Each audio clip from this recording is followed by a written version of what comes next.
The fabric of reality screamed. Between one heartbeat and the next, the tranquil twilight over the plains of Rohan tore open like parchment held to flame. Lightning that was not lightning, golden, furious, crackling with an energy that had no name in the tongues of Middle-earth, split the sky from horizon to horizon. The horses of the Rittermark reared in terror. Birds fell silent. Even the wind itself seemed to hold its breath as something impossible forced its way through the barriers between worlds. Vegeta, Prince of all Saiyans, crashed into Middle-earth with the force of a falling star.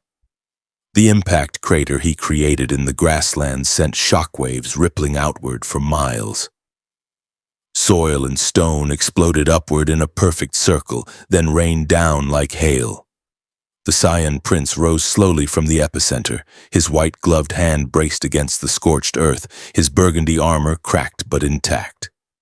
Smoke curled from his shoulders, his black flame-like hair caught the last rays of the setting sun.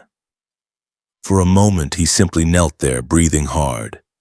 The battle with Goku had been reaching its peak, their energies colliding, the very fabric of space-time buckling under the pressure. And then, something else had intervened. Some vast, incomprehensible will that had seized him mid-strike and hurled him here, wherever here was. Vegeta stood, his boots crunching on glass-fused earth. He rolled his shoulders, checking for injury. Nothing serious. His ki reserves felt strangely heavy, as if the air itself resisted his power, but he could still sense it flowing through him, still feel the familiar burn of Saiyan's strength in his veins.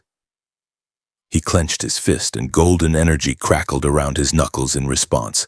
Good. Whatever this place was, he was still Vegeta. Still the prince. Still the strongest warrior in... He paused, extended his senses outward. Nothing. Not the absence of power. Vegeta had felt that before, on dead worlds in abandoned space, stations. This was different. This was a world teeming with life, with energy, but it was all so... weak. Pathetically weak. He couldn't sense a single significant power level anywhere within his considerable range. No warriors, no fighters, just countless insignificant signatures scattered across what felt like a vast landscape. Pathetic, Vegeta muttered, his lip curling. Kakarot throws one punch and I end up on some backwater planet full of insects. He was about to take flight, to survey this miserable world from above and find the nearest civilization with technology capable of building a ship, when he felt them approaching. 36 power levels stronger than the ambient background, but still laughably weak by his standards. They were moving fast, riding something. Vegeta's eyes narrowed. He crossed his arms and waited. The riders crested the ridge at full gallop, and for the first time since arriving, Vegeta felt something other than contempt, curiosity. They were warriors, that much was immediately clear. Not the technological soldiers he was accustomed to, with their blasters and scouters and power armor, but warriors nonetheless. They wore mail that caught the dying light, carried spears and swords, and rode their beasts, horses his mind supplied from some half-remembered database, with practiced skill. Their leader, a man with long golden hair and a beard braided in the style of his people, raised a hand to halt his company 20 paces from the crater's edge. Yomer, 3rd Marshal of the Rittermark, had lived 32 years and seen much in his time. He had fought orcs in the dark, tracked wargs through the mountains, stood against raiders from the east. He had been trained since childhood in the ways of war and the defense of Rohan. But nothing had prepared him for the sight of the armored figure standing calmly in a crater of molten earth, energy dancing around his clenched fists like captured lightning staring at them, with eyes that held the cold assessment of a predator evaluating prey. "In the name of Theoden King," Yomer called out, his voice steady despite the ice forming in his gut. "Identify yourself, stranger. You have entered the lands of the Mark uninvited. Speak now and explain this destruction." Vegeta regarded the man with the same attention he might give to an insect that had momentarily caught his interest. The warrior had courage, at least, standing there with his primitive weapon, addressing someone who could vaporize him and his entire company without breaking a sweat. There was something almost admirable about that level of ignorance. "I am Vegeta, Prince of all Saiyans," he said flatly, "and I don't answer to anyone." The words hung in the air. Several of the riders exchanged glances. Eomer's hand tightened on his spear. "You stand in Rohan," the golden-haired warrior continued, his voice hardening. "And in Rohan, all answer to the king or face the consequences. You have torn the earth itself with your arrival, stranger. Magic or witchcraft, it matters not." "Magic?" Vegeta's laugh was sharp, derisive. "That was a landing, you primitive. If I wanted to demonstrate actual power, there wouldn't be anything left of your little kingdom to have this conversation." He saw them tense, saw hands shift toward weapons. The fools actually thought they could threaten him. "But I'm not interested in wasting time on weaklings," Vegeta continued, his tone dismissive. "Just point me toward the nearest technology capable of space travel, and I'll leave your pathetic world to its pathetic inhabitants." Yomer's jaw tightened. Around him, his riders bristled at the insult. These were men who had faced death 100 times, who bore scars from orc blades and arrow points, who had never once backed down from a fight. To be called weak by this arrogant stranger, no matter how strange his arrival. "There is no such thing in all of Middle-earth," Yomer said, coldly. "And I will not be spoken to in this manner on the lands my ancestors have defended for generations. You will come with us to adore us, to stand before King Theoden, or what?" Vegeta's voice dropped to something quiet and dangerous. He took a single step forward, and every horse in the company shied back in terror, their riders struggling to control them. The Saiyan prince's aura flared, just slightly, just enough, and the air itself seemed to thicken with barely restrained violence. "You'll attack me with your pointed sticks?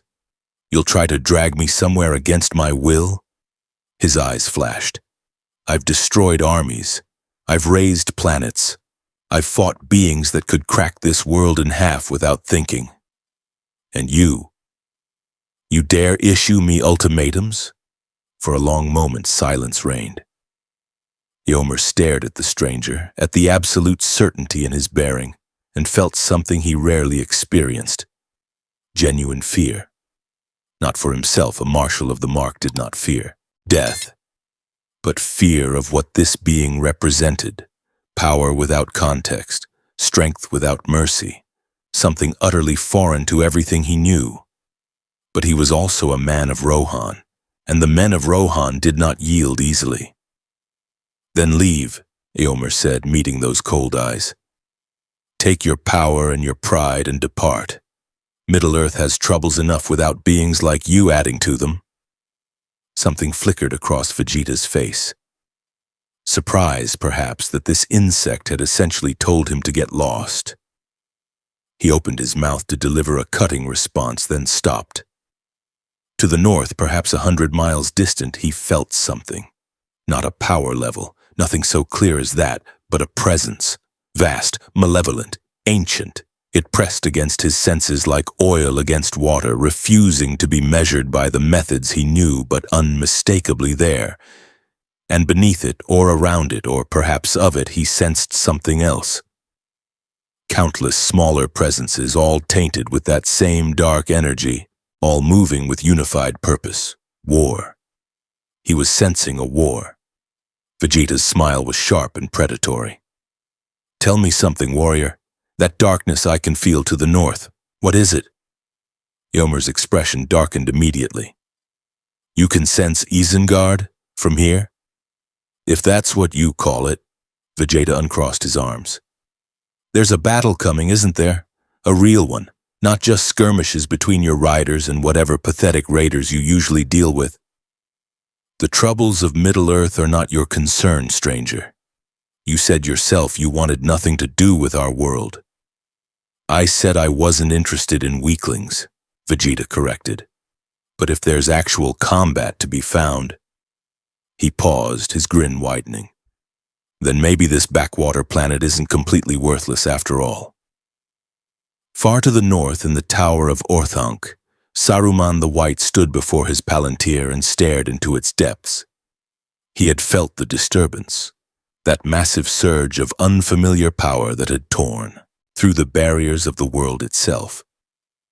Now gazing through the seeing stone, he witnessed something that made even his ancient heart quicken.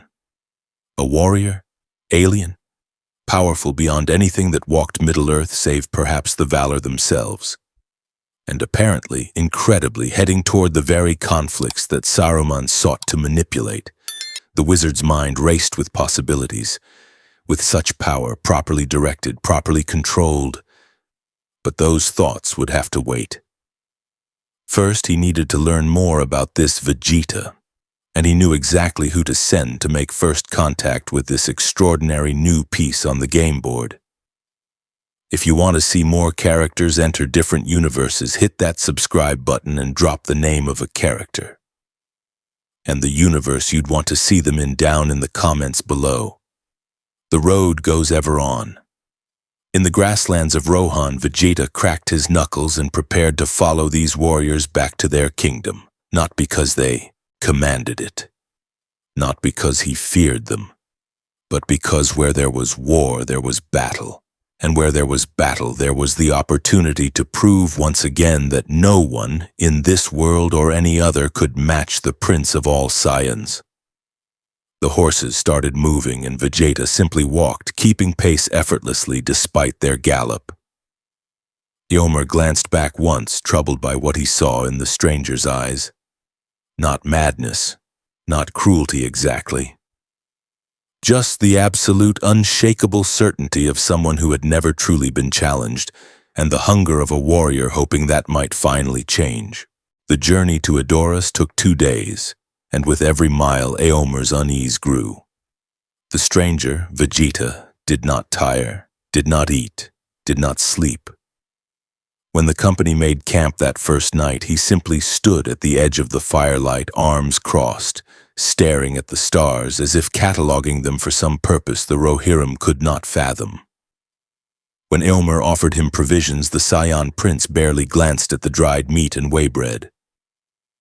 Your food is inadequate, Vegeta said dismissively. I've eaten rations with more substance during space travel. It's what we have, Eomer replied, keeping his voice level. In Rohan, we share what we can. Then Rohan is weak. Vegeta turned those cold black eyes on him. Sentiment makes you vulnerable. Sharing resources with those who can't contribute makes the entire group weaker. One of the younger riders, Saorl, barely 19, bristled at that. We are not weak. The riders of the Mark have defended these lands for generations. Against what? Vegeta interrupted. I've been scanning this world since I arrived. The strongest power levels I've detected wouldn't last 10 seconds against a low-class Saiyan warrior. You're all fighting in the dark, struggling against enemies that are barely worth my attention. Eomer, a grizzled veteran with scars crossing his weathered face, spoke up. Strength is not merely physical might, stranger. We have held these lands through courage, brotherhood, and honor. Things you clearly know nothing about. Vegeta's laugh was harsh. Honor? I've heard that word from 1,000 dying warriors on 100 worlds. It never stopped them from bleeding. It never made them stronger. He paused, then added almost thoughtfully, there was one fighter who believed that nonsense, Kakarot, and even he had to learn that power is what matters in the end. But despite his dismissive words, Vegeta continued with them.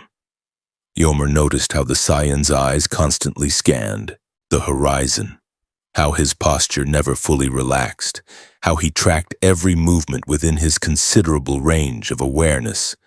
This was a warrior who had survived by being perpetually vigilant, who trusted nothing and no one. On the second day, as the great hall of Meduseld came into view atop its hill, Vegeta finally spoke again. "Your king. What kind of warrior is he?" Eomer's jaw tightened. "Theoden King has been unwell, but he is a great man and Rohan's rightful lord." "Unwell?" Vegeta's eyes narrowed. "You mean weak." "I mean ensorcelled," Eomer snapped, his patience finally fraying. "There are powers at work in Middle-earth that you do not understand, stranger. Dark sorceries and ancient evils that—" "Magic." Vegeta's tone made it sound like an insult. "Every primitive world I've encountered hides its weaknesses behind superstition and mysticism. If your king is compromised, remove him and place a stronger leader in command. It's basic tactical sense. That is not our way." "Then your way is flawed." They rode in tense silence the rest of the way. The Golden Hall stood proud against the afternoon sky, its thatched roof gleaming, its carved pillars speaking to generations of craftsmen who had poured their skill into this monument to Rohan's glory.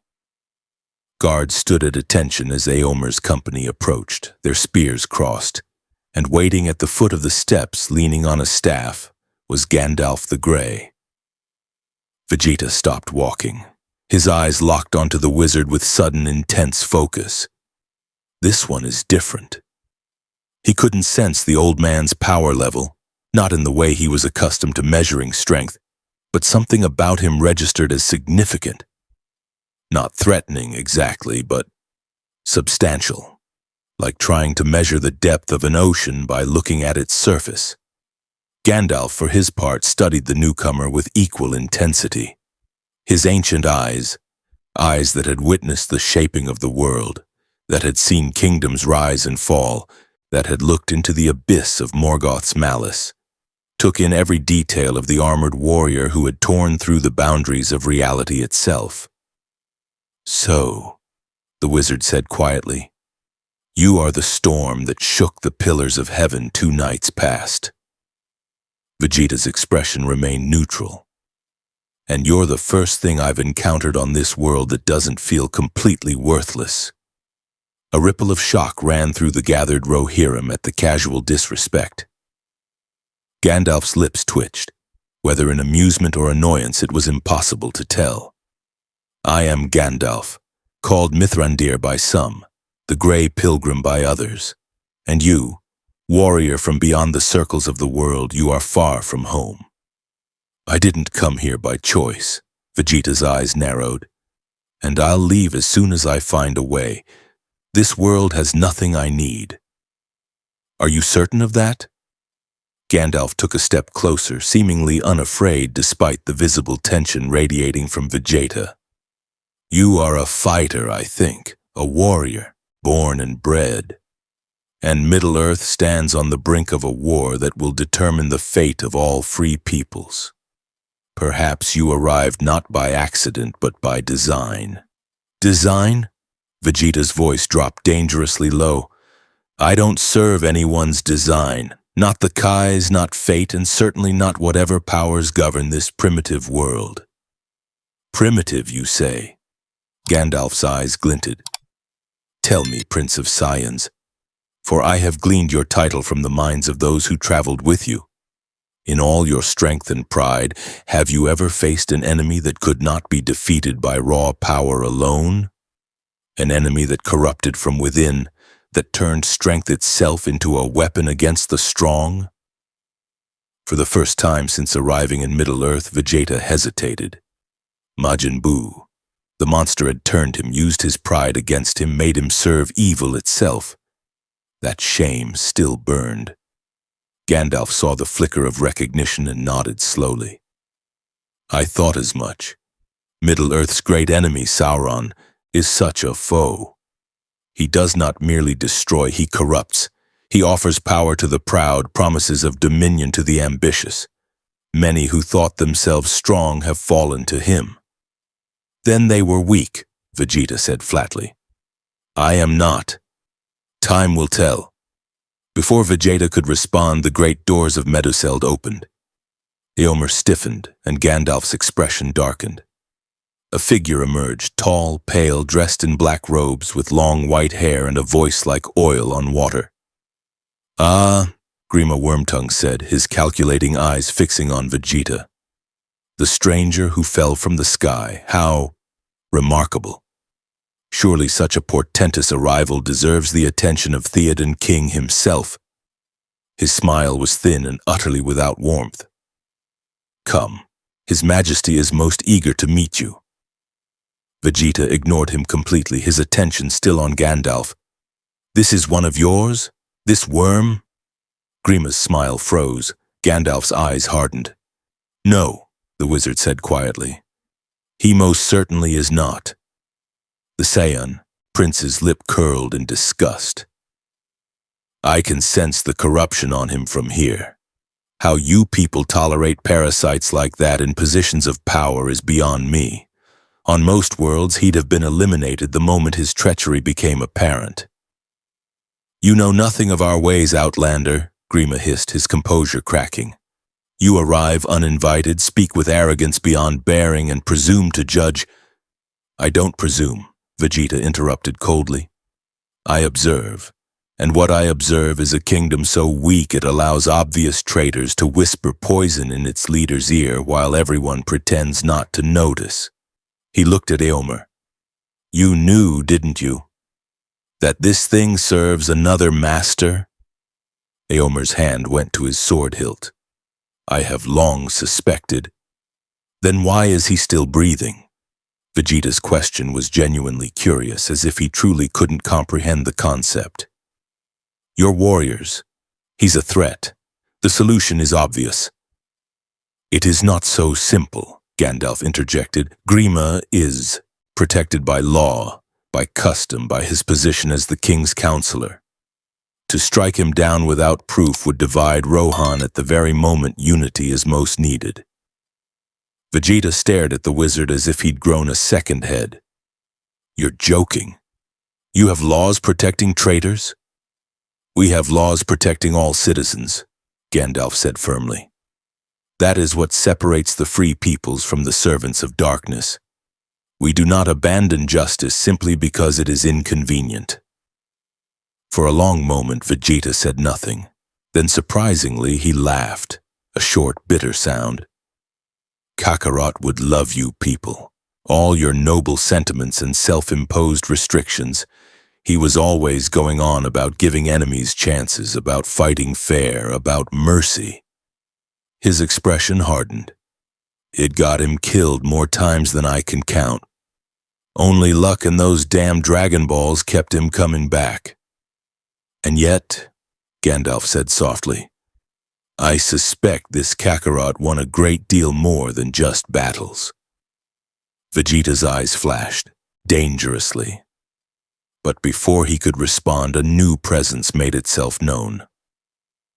The doors of Meduseld opened wider and Theoden King emerged into the light, or rather the husk that had been Theoden emerged. The man was old, far older than his years suggested he should be. His hair was white and thin, his skin parchment pale, his hands trembled as they gripped the arms of attendants who helped him walk. But it was his eyes that told the true story, clouded, distant, barely aware of the world around him. Vegeta felt it immediately. The same dark presence he'd sensed from Isengard, wound around the king's mind like chains. Not overwhelming, not obvious, but insidious. Slow poison rather than swift blade. So this is what magic looks like in action, he said, his voice carrying a note of clinical interest. Interesting. It's not affecting his body directly, it's in his mind, his thoughts. Someone's been feeding him suggestions, wearing down his will over months or years until there's barely anything left. Grima's face went sheet white. How dare you— Quiet, worm. Vegeta didn't even look at him. His eyes were fixed on the technique itself, analyzing it the way he might study a new fighting style. Clever, I suppose, for a certain type of coward. Can't win through strength, so you win through manipulation. Weaken the leader, control the kingdom through him. You speak treason, Grima snarled, but his voice shook. Guards, seize this. Try it, Vegeta said quietly, and there won't be enough of you left to bury. The guards froze. They had seen what this stranger could do, had witnessed the crater his arrival left, had felt the oppressive weight of his presence during the journey. Not one of them reached for their weapons. Gandalf stepped between them, his voice carrying authority that made even Vegeta pause. Enough. Grima, your time is at an end. I have traveled far and fast to reach Edoras for this very purpose. He raised his staff, and suddenly the air itself seemed to thicken with power. Old power, divine power, nothing like Ki but equally real. Theoden, son of Thengel, too long have you sat in shadows. Too long have you listened to poisoned counsel. Hearken to me. I release you from the spell. What happened next? Vegeta watched with genuine fascination. The wizard's staff blazed with white light. Grima screamed and fled, his robes billowing behind him as he raced down the steps and toward the stables. The darkness around Theoden's mind shattered like glass, and the king gasped, a sound of someone surfacing from deep water after nearly drowning. Color returned to his cheeks, strength to his limbs, and most importantly, clarity to his eyes. I know your face, Theoden whispered, staring at Gandalf. Then his gaze hardened, sweeping over his hall, his guards, the state of his kingdom. Gandalf Greyhaim, how long has it been? How long was I lost? Too long, old friend. But you have returned to yourself, and that is what matters. Theoden's attention shifted to Vegeta, and the Saiyan prince found himself being evaluated by a very different kind of gaze than the clouded, vague look from moments before. This was the look of a war leader, a king who had fought for his crown and his people. And who? Theoden asked, his voice growing stronger with each word. Is this warrior in strange armor who watches us as if we are pieces on a game board?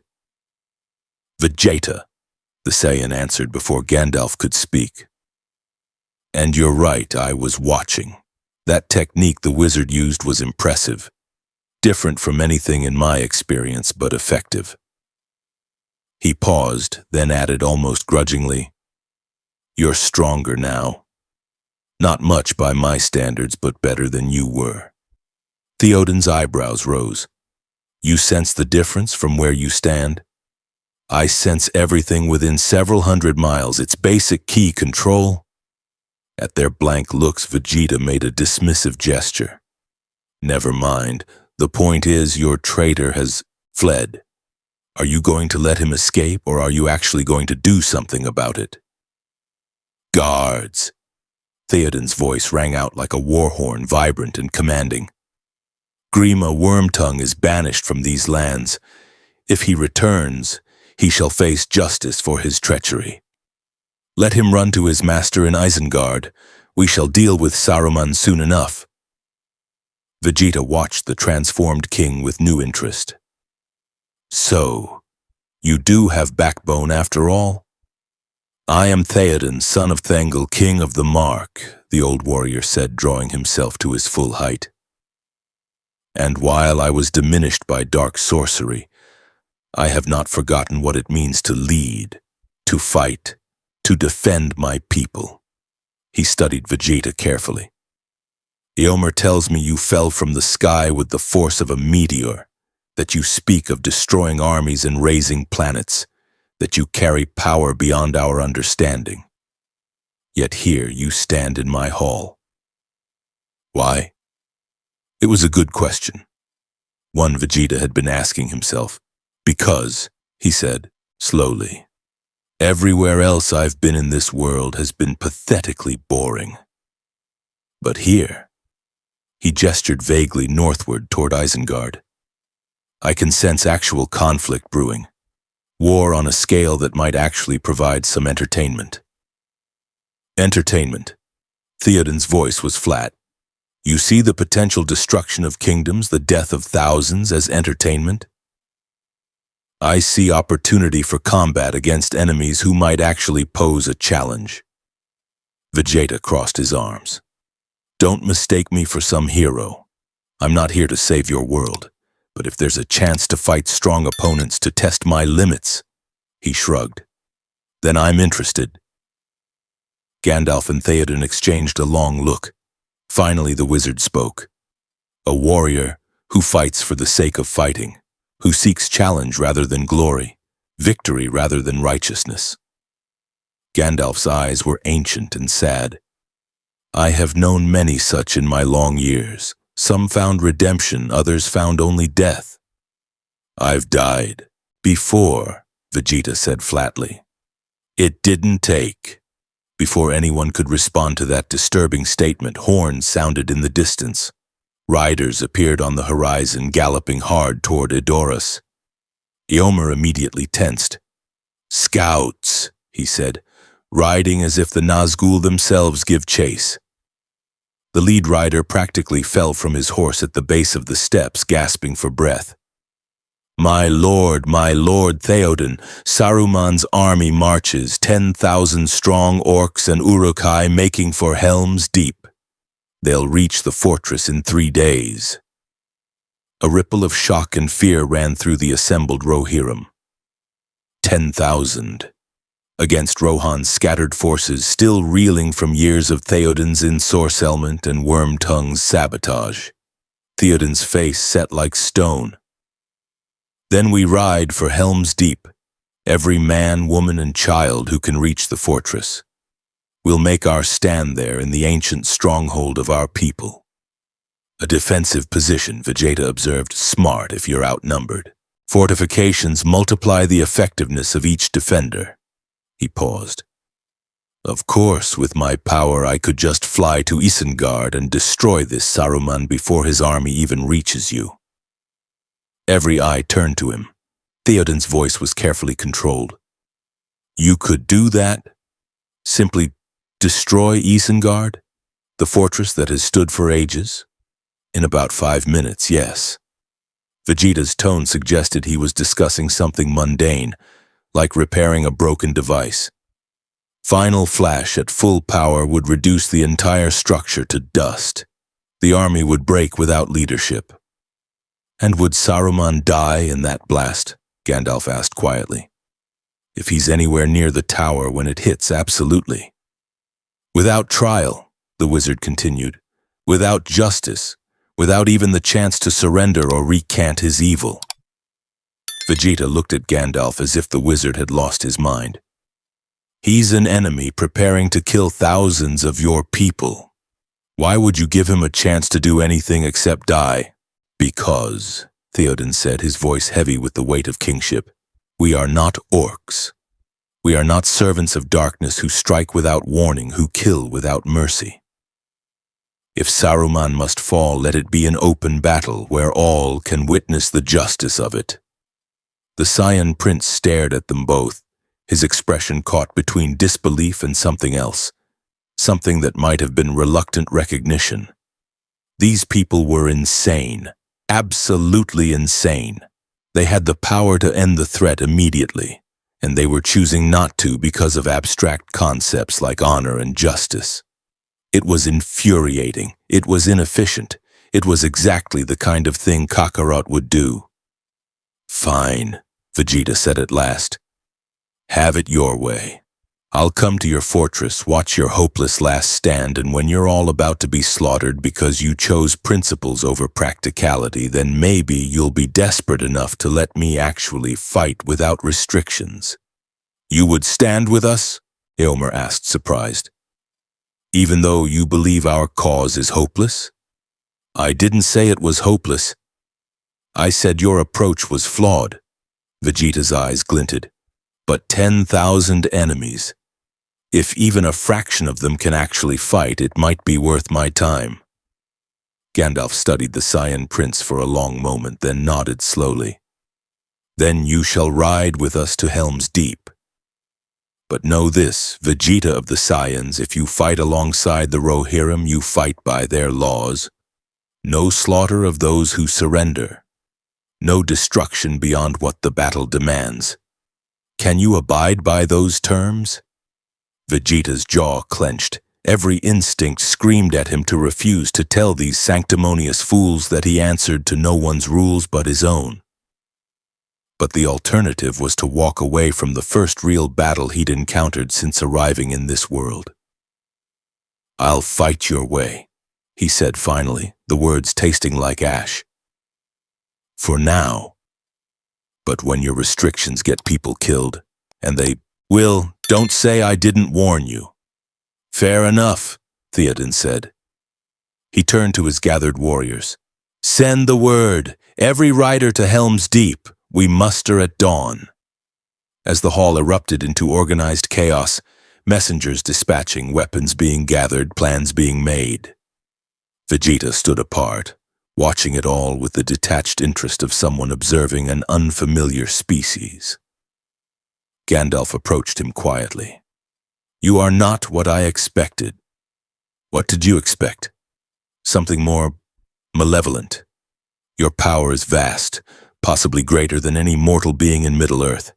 Yet you speak of destruction so casually, show so little regard for life." The wizard's eyes were searching. "And yet you agreed to fight beside us by our rules. Why?" Vegeta was silent for a long moment. "On my world," he said finally, "I was a prince of a race of warriors. We conquered planets, destroyed civilizations, served a tyrant named Frieza because we had no choice.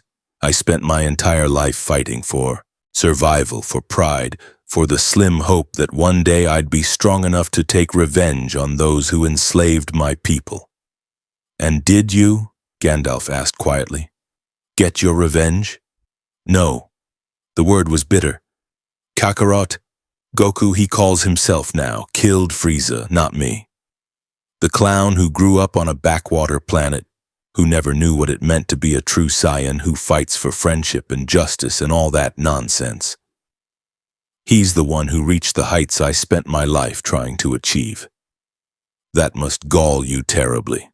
You have no idea." Vegeta's hands clenched into fists. "But I keep fighting, keep training. Because one day I will surpass him. I will prove that the Prince of Saiyans is superior to some low-class warrior who got lucky." Gandalf was quiet for a moment, then said, "In all my long years, I have learned this. Those who fight only for themselves, only to prove their superiority, eventually find that victory rings hollow. But those who fight for something beyond themselves," he smiled slightly, "they discover strengths they never knew they possessed. Save your wisdom for people who want it, old man. As you wish." Gandalf turned to leave, then paused. "One more thing, Prince of Saiyans. When we reach Helm's Deep, you will see women and children taking shelter there. Innocents who have never held a weapon, who know nothing of war. I ask that you remember them when the battle grows fierce and your instincts tell you to unleash your full power. Collateral damage, I believe, is what you would call it. We call it tragedy." Vegeta said nothing, but something in his expression shifted slightly. Gandalf took that as acknowledgement and walked away. The Saiyan prince stood alone in the Golden Hall, surrounded by warriors preparing for a battle they likely couldn't win, following rules that made no tactical sense, all to defend people who would probably die anyway. It was absurd, it was inefficient, and for the first time since arriving in Middle-earth, Vegeta felt something other than contempt or boredom. He felt curious about what would happen next. The march to Helm's Deep took 2 days and nights of hard riding. Vegeta flew alongside the columns, never touching the ground, his presence a constant reminder to the Rohirrim that they traveled with something beyond their understanding. He watched them, studied them. The warriors rode with grim determination, checking and rechecking their weapons, speaking in low voices about the battle to come. The civilians, old men, women clutching children, moved with quiet courage, never complaining though the pace was punishing. And everywhere Vegeta saw the same thing. People who knew they might die but rode toward danger anyway because it was the right thing to do. It baffled him. On the second night, as the refugees made camp, Vegeta stood at the edge of the firelight, his senses extended across the landscape. He could feel Saruman's army now, a dark stain on the world, moving like a plague of locusts toward Helm's Deep. 10,000 orcs and Uruk-hai bred for war, knowing nothing but slaughter. Now those were enemies he could understand. Can't sleep? Vegeta glanced over. Éomer had approached, moving quietly for a man in mail. Saiyans need less rest than humans, Vegeta said dismissively. And I'm not tired. Neither am I. Éomer settled onto a rock nearby, his sword across his knees. For a while they sat in silence, watching the stars. Finally the marshal spoke. My sister believes you're a demon, or perhaps a fallen Maya. I don't know what a Maya is, and I'm not a demon. Vegeta paused. I'm just a warrior from another world. Nothing more complicated than that. Nothing more. Éomer's laugh was soft and humorless. You speak as if it's simple, as if warriors who can destroy mountains and sense armies from hundreds of miles away are commonplace where you come from. They are, or they were. Vegeta's expression darkened. My race is extinct, wiped out by that same tyrant I mentioned. I'm one of the last Saiyans in existence. Éomer was quiet, absorbing that. Then you understand what it means to fight a losing battle, to stand against overwhelming odds with no guarantee of victory? That's different. The Saiyans lost because they were weak, because they couldn't unite, couldn't overcome their pride and work together even when facing annihilation. Vegeta's voice was cold, clinical. Your people are different. You're genuinely trying. You just lack the power to make it matter. Perhaps. Éomer stood, his hand resting on his sword hilt. But I've watched you these past days, Vegeta of the Saiyans.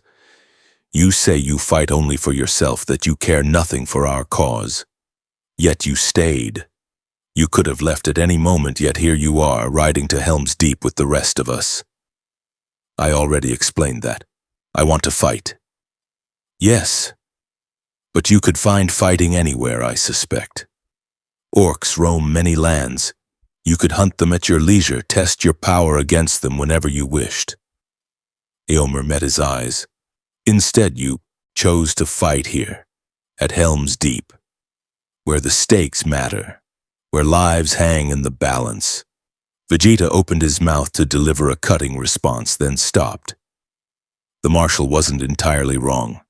There was something about this place, these people, that had caught his interest in a way random violence wouldn't have. He thought of Bulma, Trunks, even Kakarot and his pathetic friends. People who had, against all logic and his every intention, become not friends exactly, but something. Don't mistake pragmatism for sentiment, Vegeta said finally. The stronger the army I help defeat, the better the challenge. That's all this is. If you say so. Éomer turned to leave, then paused. For what it's worth, Prince of Saiyans. I'm glad you're with us. Even if you claim it's only for selfish reasons.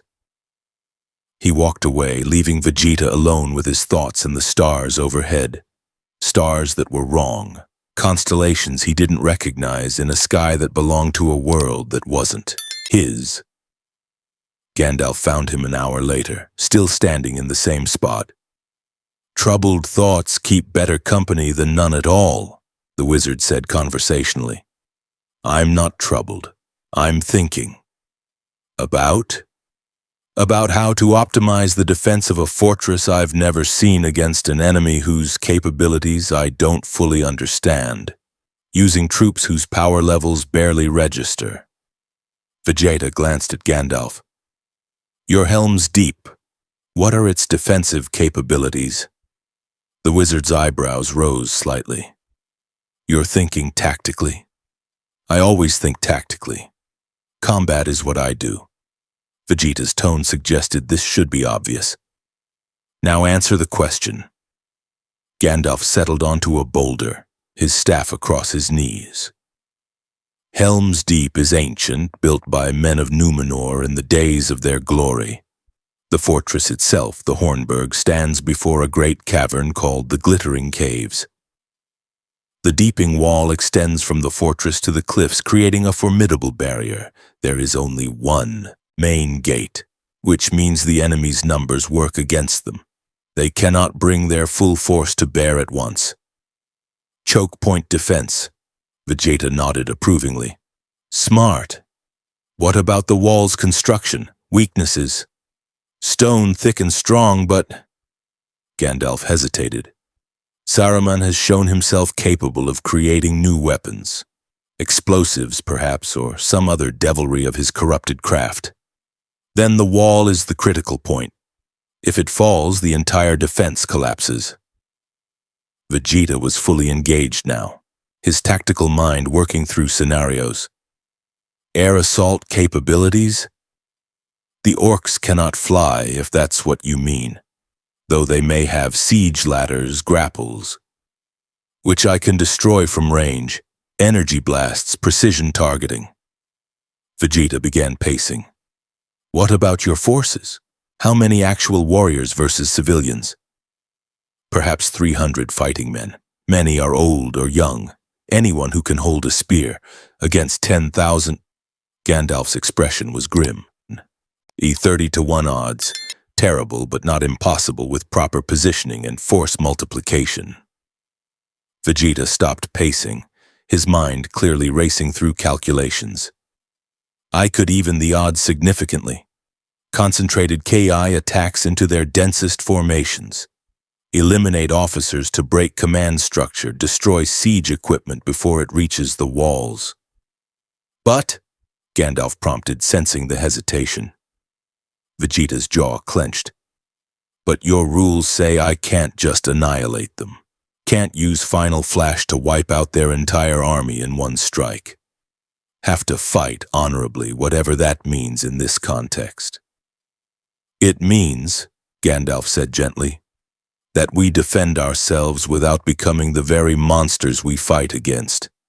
That we value life, even our enemies' lives, enough to not waste it needlessly. Life is wasted in battle regardless, Vegeta countered. The only question is whose. Perhaps. But the manner of fighting matters, Vegeta. It shapes not just the outcome, but who we are when the battle ends. The wizard stood, his ancient eyes meeting the Saiyans. You spoke of your race being destroyed because they couldn't unite. But unity requires trust. And trust requires believing that your allies will not become threats themselves. You're saying if I fight without restraint, your people will fear me. I'm saying they already fear you. Show them you can be more than raw destruction. And that fear might become respect. Gandalf smiled slightly. Or continue as you are and be forever the outsider. The choice is yours. The wizard walked away, leaving Vegeta alone once more. Respect, trust, unity. Words that Kakarot would embrace without hesitation. Words that had always seemed like weaknesses to Vegeta. Yet here he was planning the defense of a fortress for people he barely knew, in a world he didn't care about, following rules that made no tactical sense. Damn it, he muttered, then launched himself into the air to scout the approaching army himself. Helm's Deep rose from the landscape like a monument to defiance, all stone and strength, built to withstand the fury of ages. The deeping wall stretched between the fortress and the cliffs, 30 feet high and thick enough that 10 men could walk abreast on its top. The Hornburg itself stood proud, its tower reaching toward the sky, ancient and unbreakable. Or so the Rohirrim believed. Vegeta surveyed it all from the air, his analytical mind cataloging strengths and weaknesses. Good defensive position. Limited approaches, strong fortifications. But ultimately, against 10,000 enemies, numbers would tell, unless he intervened. The refugees poured into the caves while the warriors manned the walls. Theoden moved among them, his presence bolstering courage, his voice carrying words of strength and resolve. Eomer organized the defenses with practiced efficiency. Gandalf conferred with the king, offering counsel, and Vegeta stood apart, watching it all with the detached assessment of someone who had seen countless battles on countless worlds. Impressive, isn't it? The Saiyan prince turned.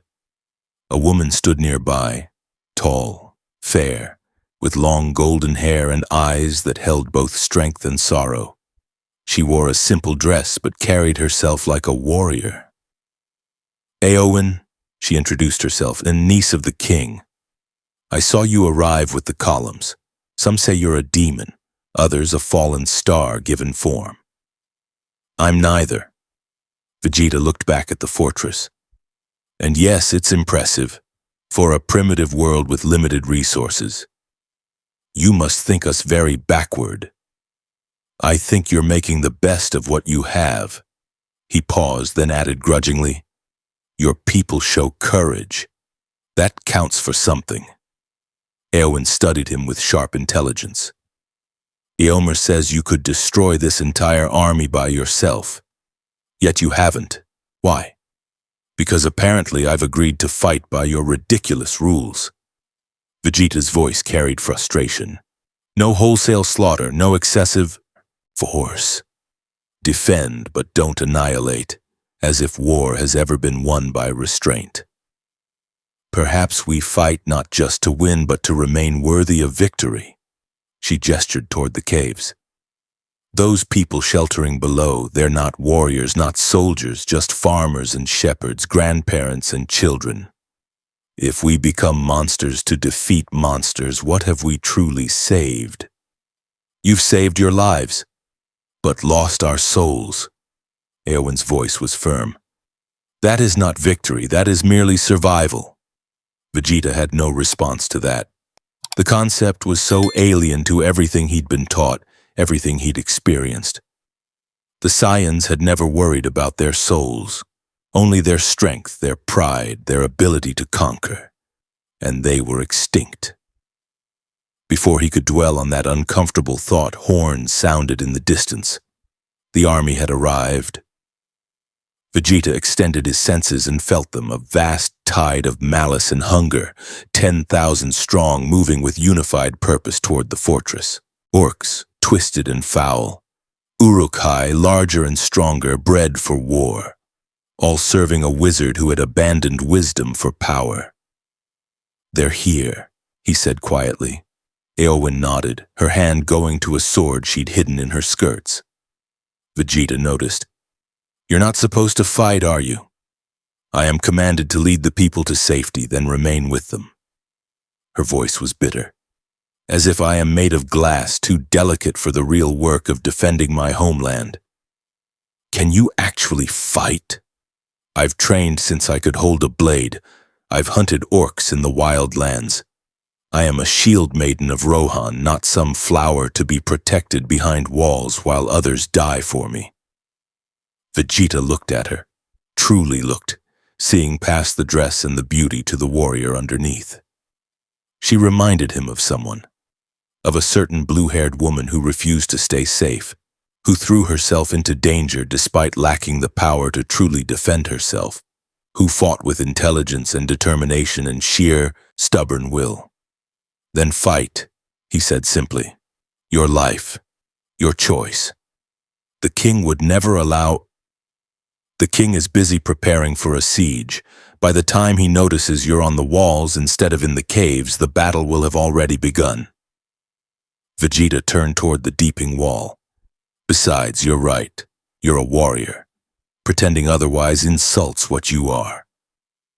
Éowyn stared at him, surprise evident on her face. Then slowly she smiled, fierce and bright. Perhaps you're not a demon after all, stranger. Perhaps you're something rarer, someone who sees truly. She hurried off to arm herself properly. leaving Vegeta shaking his head. He was going soft, definitely spending too much time around these people. The sun was setting when Saruman's army came into full view. They spread across the valley like a plague, their weapons glinting in the dying light, their war cries echoing off the mountains. 10,000 voices raised in hate and hunger. On the wall, the Rohirrim stood, ready. 300 warriors, many barely trained, facing odds that would have broken lesser people. But they didn't break. They stood firm, spears raised, shields locked, ready to sell their lives dearly. Vegeta took his position on the wall's highest point, clearly visible to both defenders and attackers. He crossed his arms and waited. The orcs saw him, hesitated.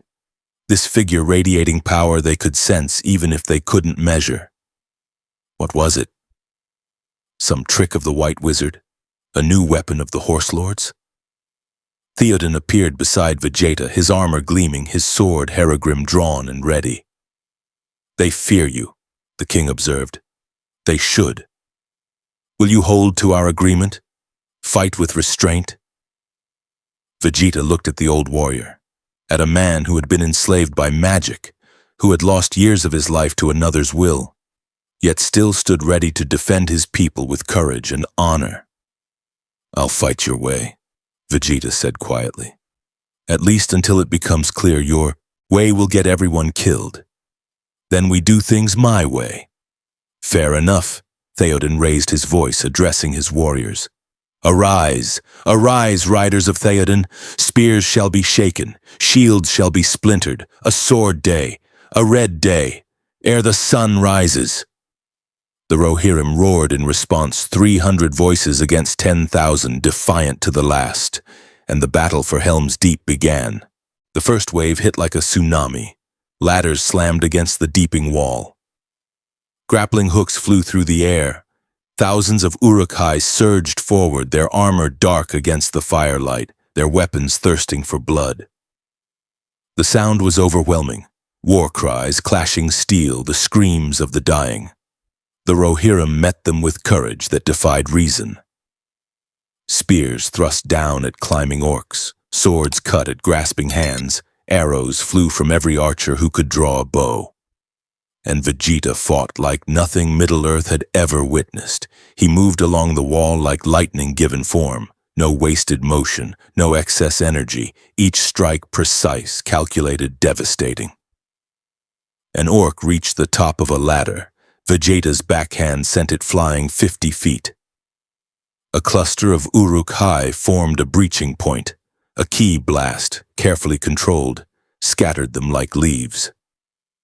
Grappling hooks threatened to pull down a section of wall. Vegeta severed them with edge-hand strikes that cut through metal, like paper. He wasn't trying to impress, wasn't showing off. He was simply doing what came naturally to someone who had trained his entire life in the art of combat. But to the Rohirrim fighting alongside him, it was like watching a legend made flesh. "On your left," Yomer shouted, engaging 3 Uruk-hai simultaneously. Vegeta glanced over, saw the marshal being pressed back, and made a split-second decision. He launched himself across the wall, driving his boot into the lead Uruk's chest with enough force to shatter its armor and send it crashing into its companions. Yomer dispatched them while they were down. "I had them," the marshal protested. "You were about to die," Vegeta corrected flatly. "Focus on staying alive. I can't be everywhere at once." But he was trying.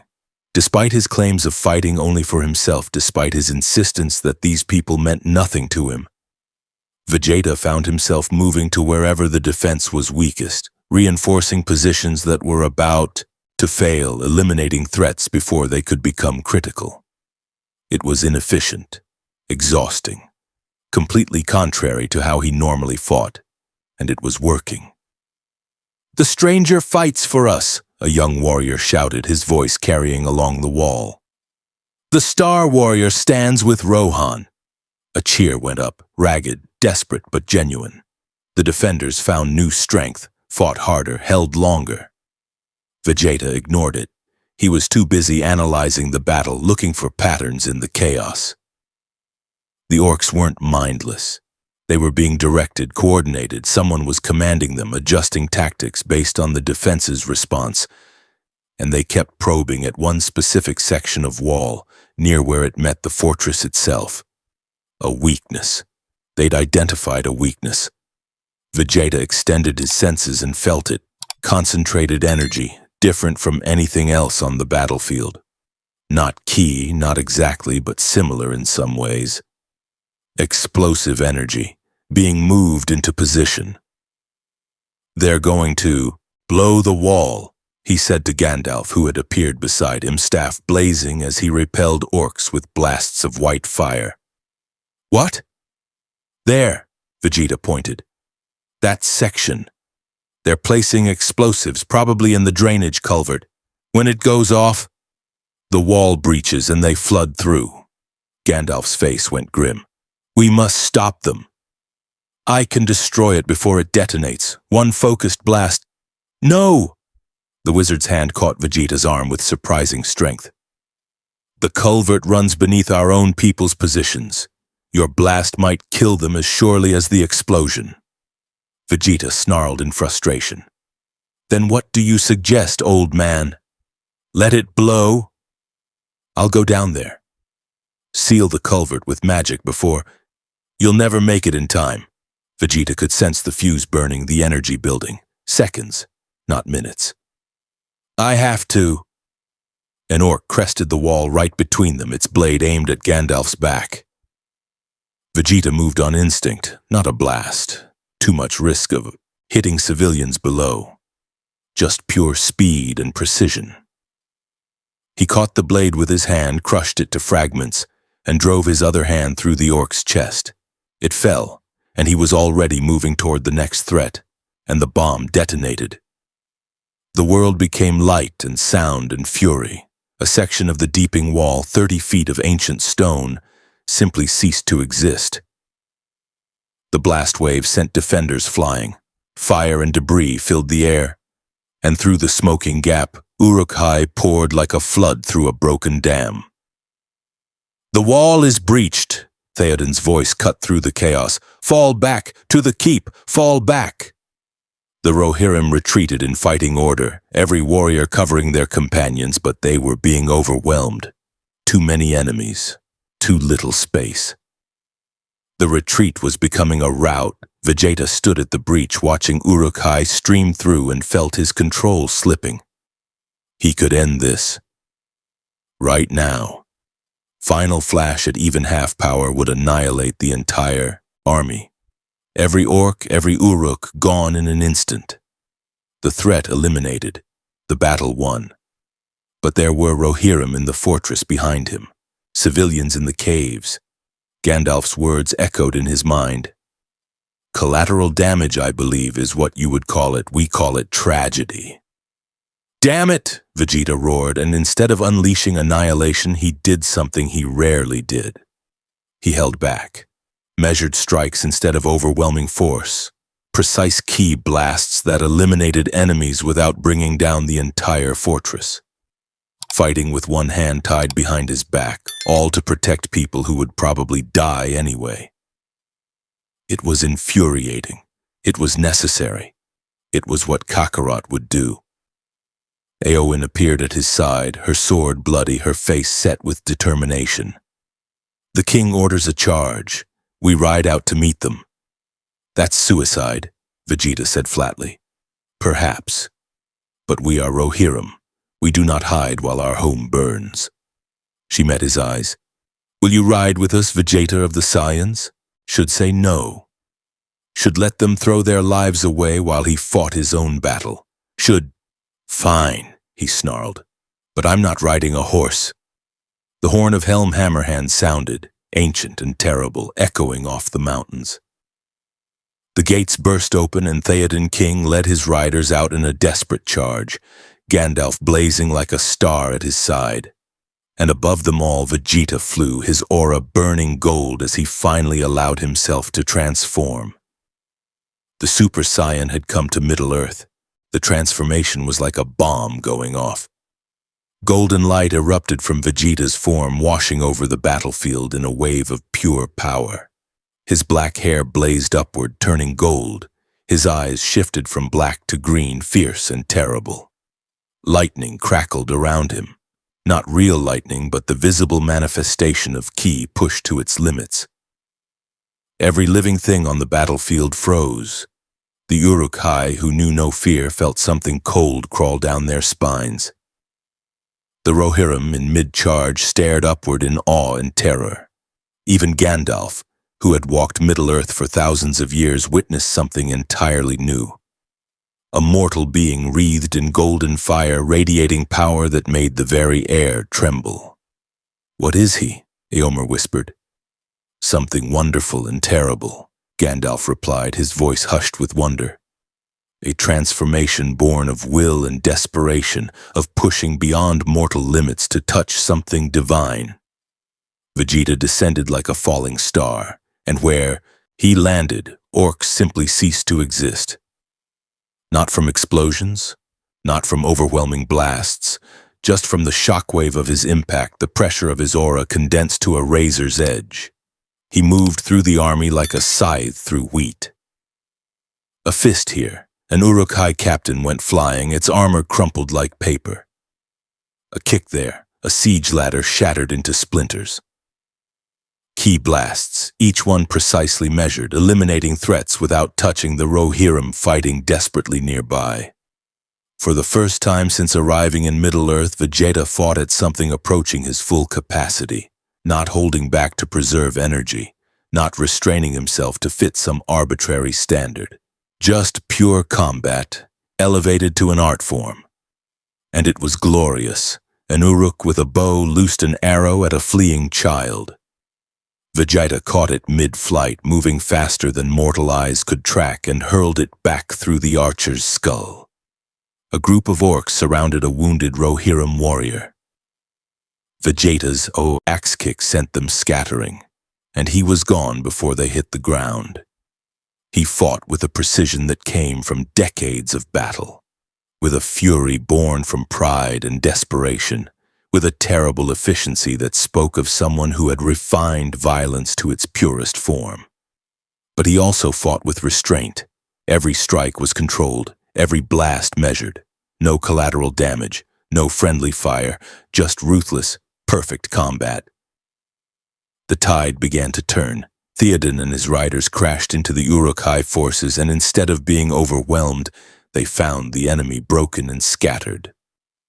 Vegeta had shattered their formations, eliminated their officers, turned their overwhelming numbers into a liability as they stumbled over their own dead. "For Rohan," Theoden's voice rang out like a war horn. "For the mark! For Rohan!" the riders echoed, and the impossible began to happen. 300 warriors, backed by one transformed Saiyan, began to win. But in the Tower of Orthanc, hundreds of miles to the north, Saruman watched through his palantir and felt something he had not felt in many long years. Genuine fear. This warrior, this Vegeta, was no mere soldier or hero. He was a force of nature, a being of such power that even the Maiar themselves would hesitate to face him in single combat. And Saruman, in his arrogance and corruption, had sent his army against Helm's Deep without knowing this creature would be there. The wizard's hands trembled as he watched his carefully bred Uruk-hai being decimated. 10,000 strong, the largest army he had ever mustered, and it was being shattered by one golden warrior and a handful of horse lords. This would not do. Saruman's eyes narrowed. If raw power could not defeat this Vegeta, then perhaps corruption could. Perhaps the ring itself could be brought to bear. Sauron would be interested to know about this unprecedented arrival. Very interested indeed. The White Wizard reached out through the palantir, his mind seeking the Dark Tower, seeking an audience with the Eye itself. And far to the east, in Barad-dûr, Sauron turned his gaze toward Rohan and saw the aftermath of battle was always the worst part. Vegeta stood on the wall of Helm's Deep. His transformation faded, watching as the Rohirrim dealt with their dead and dying. The victory had been total, Saruman's army shattered, the survivors fleeing into the wilderness. By any tactical measure, it was a perfect outcome. So why did it feel hollow? You saved us. The Saiyan prince turned. Theoden approached, his armor dented and blood-stained, but his eyes clear and alive. I fought, Vegeta corrected. You saved yourselves. I just evened the odds. You did far more than that. The king gestured toward the battlefield, where fires still burned among the Uruk-hai dead. My warriors speak of you catching arrows mid-flight to save children, of moving between enemies so fast they couldn't track you, yet never once striking where our own people might be harmed. You fought with a restraint I would not have thought possible given your power. I followed your rules, Vegeta said flatly, as agreed. And in doing so, proved yourself more than just a destroyer. Theoden met his eyes. You are welcome in Rohan, Vegeta of the Saiyans. Whatever brought you to our world, however long you remain, know that you have earned the friendship of the Mark. Before Vegeta could respond, before he could dismiss the sentiment or push it away, a new presence made itself felt. The air grew cold, not with temperature but with something deeper. A malice so vast and ancient it made even Vegeta's instincts scream warnings. Every warrior on the wall tensed. Gandalf appeared from the fortress, his face grave. He comes, the wizard said quietly. Sauron has taken notice. In the eastern sky, darkness gathered. Not clouds, something worse. A presence that pushed against reality itself, seeking, searching, focusing on the fortress with the weight of a mountain. And Vegeta felt it focus on him specifically. A voice, not spoken, not heard. Felt directly in the mind with the weight of ages. Behind it, you. The word carried power that made lesser beings fall to their knees. The Rohirrim cried out in fear. Even Gandalf staggered. Vegeta stood unmoved, his eyes fixed on the eastern darkness, and smiled. So, he said quietly, there is someone strong here after all. Warrior from beyond, I see you. I know your power. I know your pride. Then you know I don't bow to threats. I offer no threat. I offer opportunity. The voice shifted, becoming almost seductive. You seek worthy challenges. Opponents who can test your limits. I can provide that. Power beyond counting. Battles that would make your greatest victories seem like child's play. Vegeta felt it then. The temptation. The promise of everything he'd ever wanted. Endless combat. Unlimited power. The chance to prove himself the strongest in yet another world. Join me. Serve my will, and I shall make you my champion. Together we shall bring order to this world. Strength shall rule as it should. The weak shall serve the strong. Is that not the way of your people? For a long moment, Vegeta said nothing. The offer hung in the air, tempting beyond measure. Then he laughed. You don't know anything about my people, he said, his voice cutting through the darkness like a blade.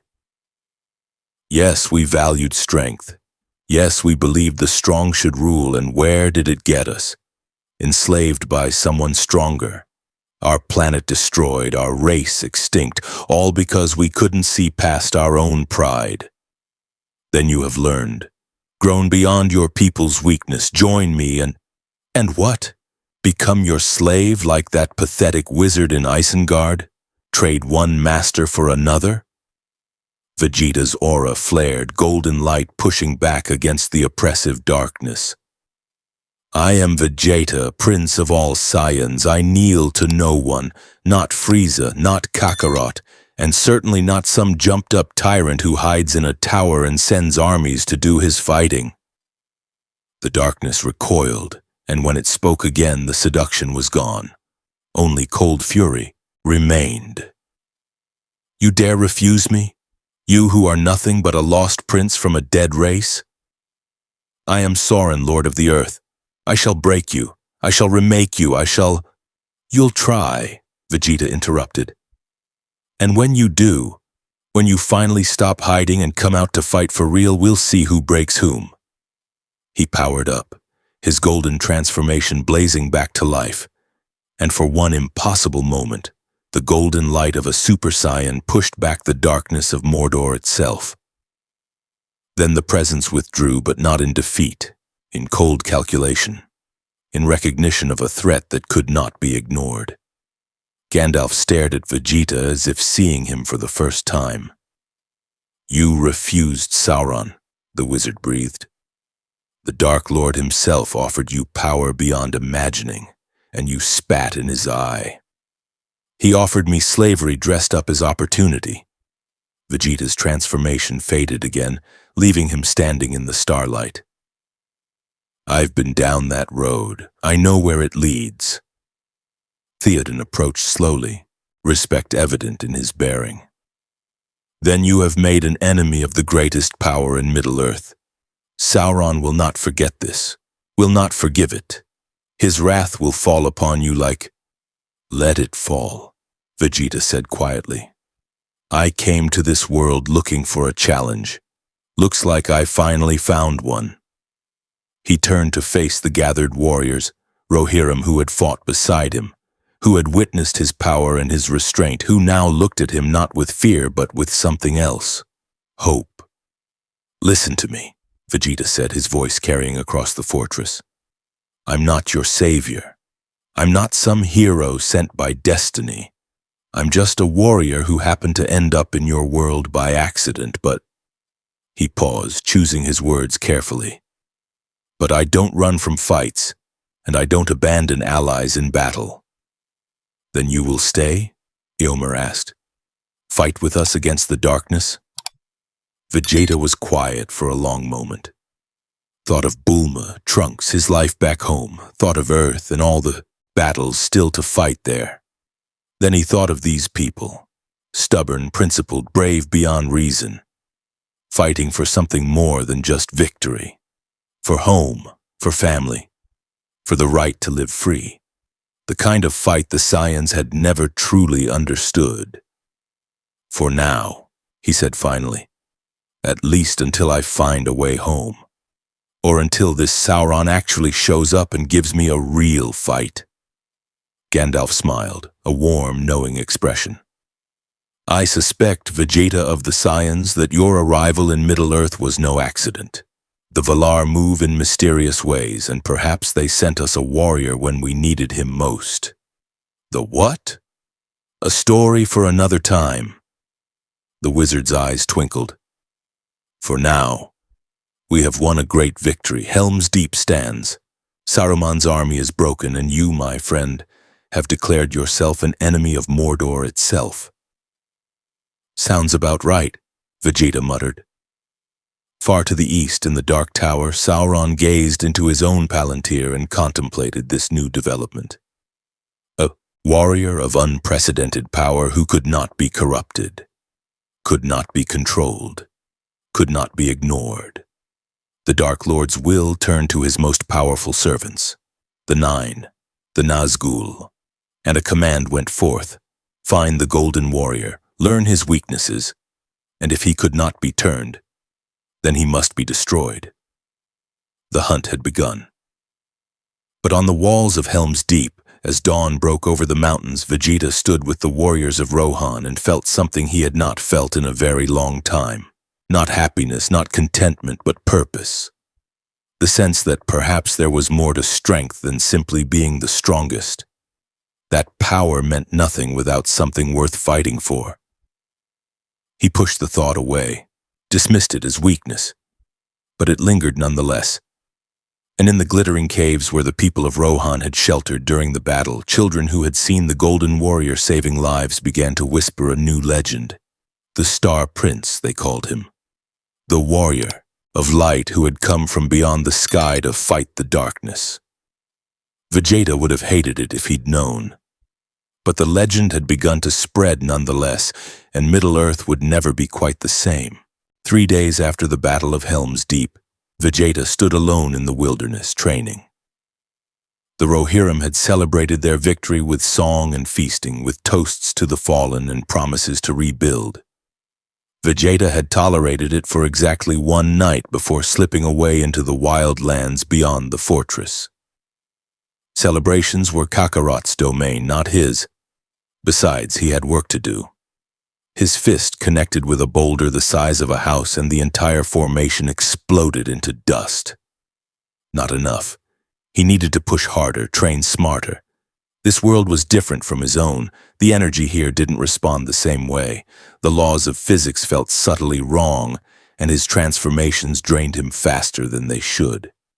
He powered up to Super Saiyan again, feeling the familiar burn of the transformation, then pushed further. Super Saiyan 2. Lightning crackled around his body, and the ground beneath his feet cracked from the pressure of his aura alone. Better, but still not enough. If Sauron was truly as powerful as Gandalf suggested, a being older than kingdoms, commanding armies that numbered in the hundreds of thousands, wielding sorceries that could enslave minds and corrupt souls, then Vegeta needed every advantage he could get. Impressive! The Saiyan prince spun Kai gathering in his palm, then stopped. Gandalf stood at the edge of the training ground, leaning on his staff, seemingly unbothered by the display of power that was tearing the landscape apart. How long have you been watching? Vegeta demanded, powering down. Long enough to see that you're frustrated. The wizard approached, his ancient eyes knowing. This world doesn't cooperate with your abilities the way you expect. The energy is wrong, heavier, like fighting underwater. Vegeta clenched his fists. I can still transform, still fight, but it's inefficient, wasteful. That's because Middle-earth was shaped by the music of the Ainur, by divine song, not mortal power. Gandalf settled onto a stone. Your Kai, as you call it, comes from within, from your own life force and will. It's fighting against the fundamental nature of this reality. Then how do I adapt? Perhaps, Gandalf said thoughtfully, the question is not how to force your power to work here, but how to work with the power that already exists. He gestured around them. This world is saturated with magic, elven craft, dwarven runes, the lingering influence of the Valar. What if you could tap into that? Blend your Kai with the ambient energies of Arda itself. Vegeta's eyes narrowed. You're suggesting I learn magic? I'm suggesting you remain open to possibilities. You're a tactical fighter, yes? Adaptable, capable of learning new techniques. The wizard smiled slightly. Or are you too proud to admit there might be something to learn from this primitive world? The barb struck home. Vegeta's jaw clenched. But he forced himself to think rather than react. Gandalf was right. He'd spent his entire life learning new techniques, copying attacks, pushing beyond his limits. Why should this be different? Fine, he said at last. Teach me. For the next several hours, Gandalf introduced Vegeta to the fundamental principles of Middle-earth's magic. Not spells or incantations, those required years of study, but the basic awareness of the world's energy. How to sense it, how to touch it without disrupting it, how to fight with the world rather than against it. It was frustrating work. Vegeta's instinct was to dominate, to force, to overpower. Magic, true magic, required subtlety, patience, cooperation. Everything his Saiyan nature rebelled against. But slowly, painfully, he began to understand. When he threw a Kai blast, instead of pushing against the world's energy, he let it flow through. The result was a strike that hit harder while using less power. When he transformed, he aligned his aura with the ambient magic rather than fighting it. Super Saiyan 2 suddenly lasted twice as long. Good, Gandalf said, genuine approval in his voice. You're learning. Though I suspect this is deeply annoying for you. Everything about this world is annoying, Vegeta muttered. But at least now I'm not fighting blind. The wizard's expression grew serious. There's something else you need to understand. Sauron's power isn't just physical. He doesn't simply destroy, he corrupts. He finds what you want most, what you fear most, and uses it against you. Your pride, your desire to be the strongest. These are weapons he will turn on you. Let him try. Vegeta's voice was hard. I've faced corruption before.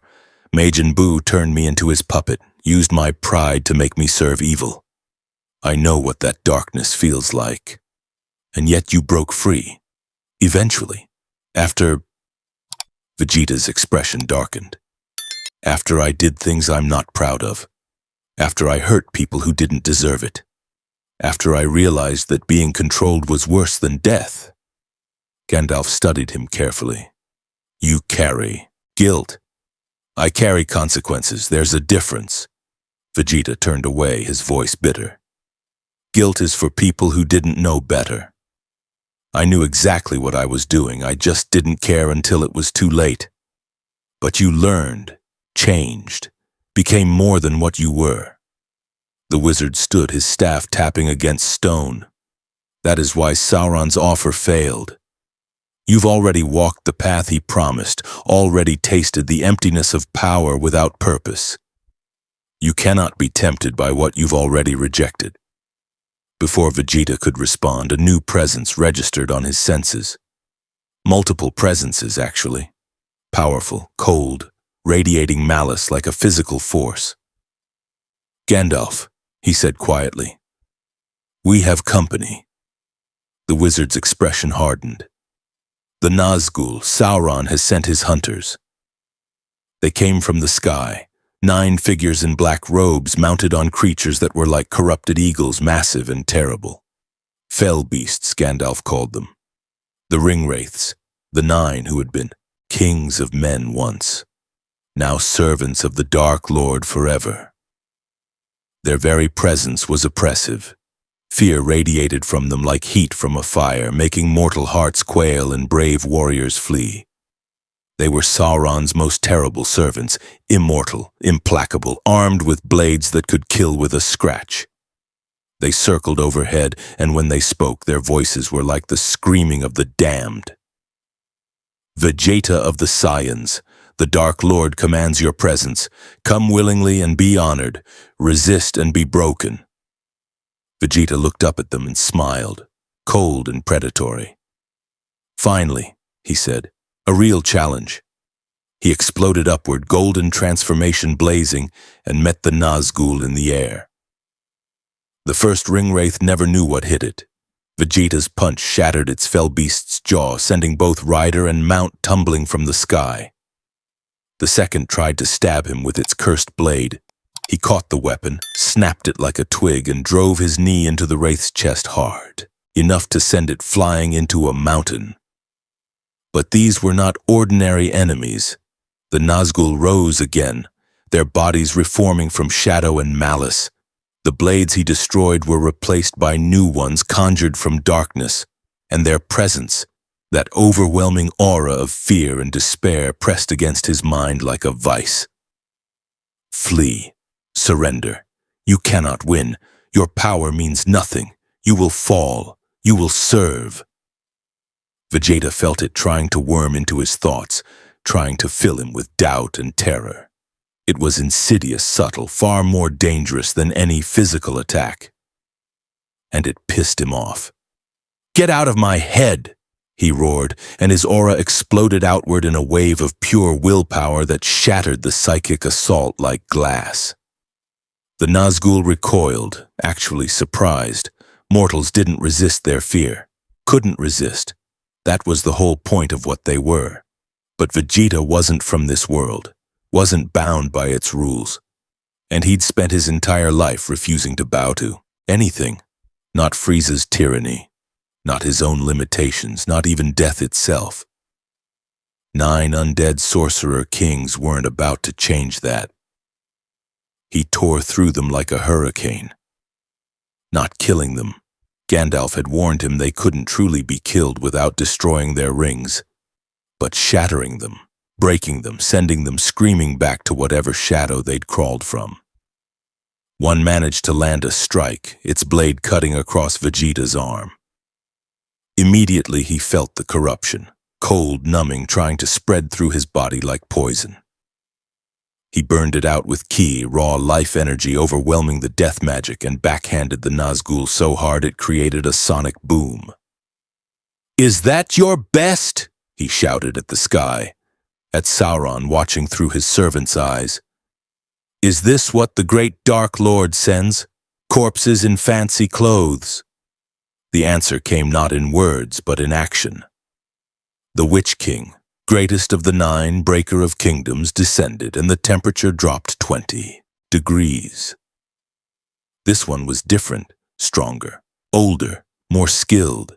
Its blade moved with the precision of someone who had mastered swordsmanship over millennia, and the fear radiating from it was concentrated, focused, weaponized. They clashed mid-air, Vegeta's fists against the Witch King's cursed blade, and for the first time since arriving in Middle-earth, the Saiyan prince fought something that could actually keep up with him. Not match him. The Nazgûl's power was borrowed, limited, while Vegeta's was his own. But it knew how to fight, how to use its advantages, how to exploit weaknesses. The blade cut through his guard, slicing across his chest. More death magic, stronger this time, trying to stop his heart, freeze his blood. Vegeta screamed, not in pain but in fury, and transformed further. Super Saiyan 2 blazed brighter, hotter, his aura becoming a weapon itself that burned away the corruption. Then he grabbed the Witch King by its robes and headbutted it so hard its helmet cracked. "I've fought gods," Vegeta snarled, holding the struggling wraith at arm's length. "I've destroyed planets. I've pushed myself beyond death itself just to get stronger. And you think you can intimidate me?" He hurled the Witch King into the ground with enough force to create a crater, then descended in a blast of golden light. The ringwraith rose slowly, its body broken and reforming. But it had learned. They all had. This warrior could not be defeated. Not here, not now, not without forces they didn't currently possess. "Tell your master," the Witch King's voice rasped, hollow and terrible, "that we shall meet again in Mordor, where his full power waits. There you will learn what true darkness means." The 9 fled, their fell beasts carrying them east toward Mordor, toward the dark fortress where Sauron's power was greatest. Vegeta watched them go, his breathing heavy, wounds already healing through sheer Saiyan resilience. Gandalf approached, his expression grave. "You fought the Nazgûl and survived. Few in all the ages of Middle-earth can claim that." "They were weak," Vegeta said dismissively, though his hands trembled slightly from the death magic's lingering effects. "But they served a purpose. Now I know what I'm dealing with." Sauron relies on fear and corruption, not direct combat. He's a coward hiding behind servants. "A dangerous coward," Gandalf warned. "One who has had millennia to perfect the art of breaking wills and enslaving souls. Do not underestimate him." "I won't," Vegeta powered down, his golden transformation fading. "But he made a mistake sending those things after me. Now I know he's afraid. Afraid enough to risk his most powerful servants just to test me. Or to mark you." The wizard pointed to the cuts on Vegeta's arm and chest where the Witch King's blade had struck. "Those wounds carry Morgul poison. Death magic that will try to corrupt you from within slowly, over time." Vegeta looked at the injuries and smiled, grimly. "Then I'll burn it out, every day if I have to. My body has dealt with worse." He had too. Survived near death repeatedly, recovered from injuries that should have been fatal, pushed past limits that should have been absolute. A little death magic wasn't going to stop him. But as they walked back toward civilization, Vegeta couldn't shake the feeling that this was just the beginning. Sauron had tested him, measured him, found him too strong to corrupt easily and too dangerous to ignore, which meant the Dark Lord would try something else. Something worse. The Saiyan prince smiled. "Good. He was looking forward to it. The summons came 2 days later. A messenger arrived at Helm's Deep bearing the white tree of Gondor, a summons from Denethor, steward of the realm, requesting the presence of the warrior from beyond at Minas Tirith, immediately. "He's heard about you," Gandalf said, reading the message over Theoden's shoulder. "News of your battle with the Nazgûl has spread. Denethor wants to see this golden warrior for himself." "I don't answer to stewards," Vegeta said flatly. "Gondor is the greatest of the free kingdoms," Theoden explained patiently. "Minas Tirith stands between Mordor and the western lands. If we're to coordinate our forces against Sauron, we need Gondor's strength." "Then you go. I'm not interested in politics." "Vegeta?" Gandalf's voice carried weight. "Denethor is difficult, proud, somewhat paranoid. If you refuse his summons, he may see you as a threat rather than an ally. And right now, we need every ally we can get." The Saiyan prince considered this. On one hand, he had no interest in bowing to yet another primitive leader. On the other hand, if this Denethor commanded significant military forces, it would be tactically stupid to make an enemy of him. "Fine," Vegeta said at last. "But I'm flying. I'm not spending days on horseback just to satisfy someone's ego." He reached Minas Tirith in hours, a journey that would have taken riders a week. The city rose before him like a mountain of stone, 7 tiers climbing toward the citadel at its peak, the banners of Gondor flying proud against the sky. Impressive by Middle-earth standards. Still primitive compared to Capsule Corp, but impressive nonetheless. He landed in the courtyard of the highest level, scattering guards who had never seen anyone simply fly to the top of the city. Within moments, he was surrounded by soldiers with spears leveled, their captain shouting demands for identification. "I'm Vegeta," he said, making no move toward aggression. "Your steward summoned me. I'm here. Now lower your weapons before I lose my patience." The captain hesitated. Then a new voice cut through the tension. "Let him through." A man emerged from the Tower of Ecthelion, tall, with dark hair shot through with gray, wearing the robes of office and carrying himself with the rigid pride of someone who ruled through sheer force of will. Denethor, steward of Gondor. Beside him walked a younger man, handsome and strong, with kind eyes and a warrior's bearing. Faramir, Vegeta's senses told him, the steward's son, and far more dangerous than he appeared. "So," Denethor said, his voice cold and appraising, "you are the star warrior who fought the Nazgûl and lived, who shattered Saruman's army, who refused the Dark Lord himself." "I'm Vegeta," the Saiyan repeated. "Everything else is just details." Denethor's eyes narrowed at the casual disrespect, but he gestured toward the tower. "Walk with me. We have much to discuss." The chamber was grand, stone and tapestries, ancient weapons, mounted on walls, a throne that remained empty out of respect for the absent king. Denethor settled into his steward's chair as if it were a throne, and Vegeta remained standing, arms crossed. "I have questions," the steward said without preamble. "Starting with, what are you? Man? Spirit? Some new devilry of Mordor? I'm a Saiyan, a warrior race from another world. I arrived here by accident and haven't found a way home yet." "Another world?" Denethor's tone suggested he didn't believe it. "And yet you fight for Rohan, for the horse lords who have no claim on you, no hold over you. Why?" "Because they were under attack and I wanted to fight." Vegeta's voice was flat. "That's all." "That's all?" Denethor leaned forward. "You possess power that could shatter kingdoms. You could carve out an empire anywhere you wished, take whatever you wanted, rule as you pleased. Yet you serve?" "I serve no one." "Then what do you want?" The steward's eyes were calculating, searching for leverage. Power, wealth, land, a position of command? Name your price for fighting at Gondor's side." Vegeta stared at him, and slowly a bitter smile crossed his face. He'd seen this before.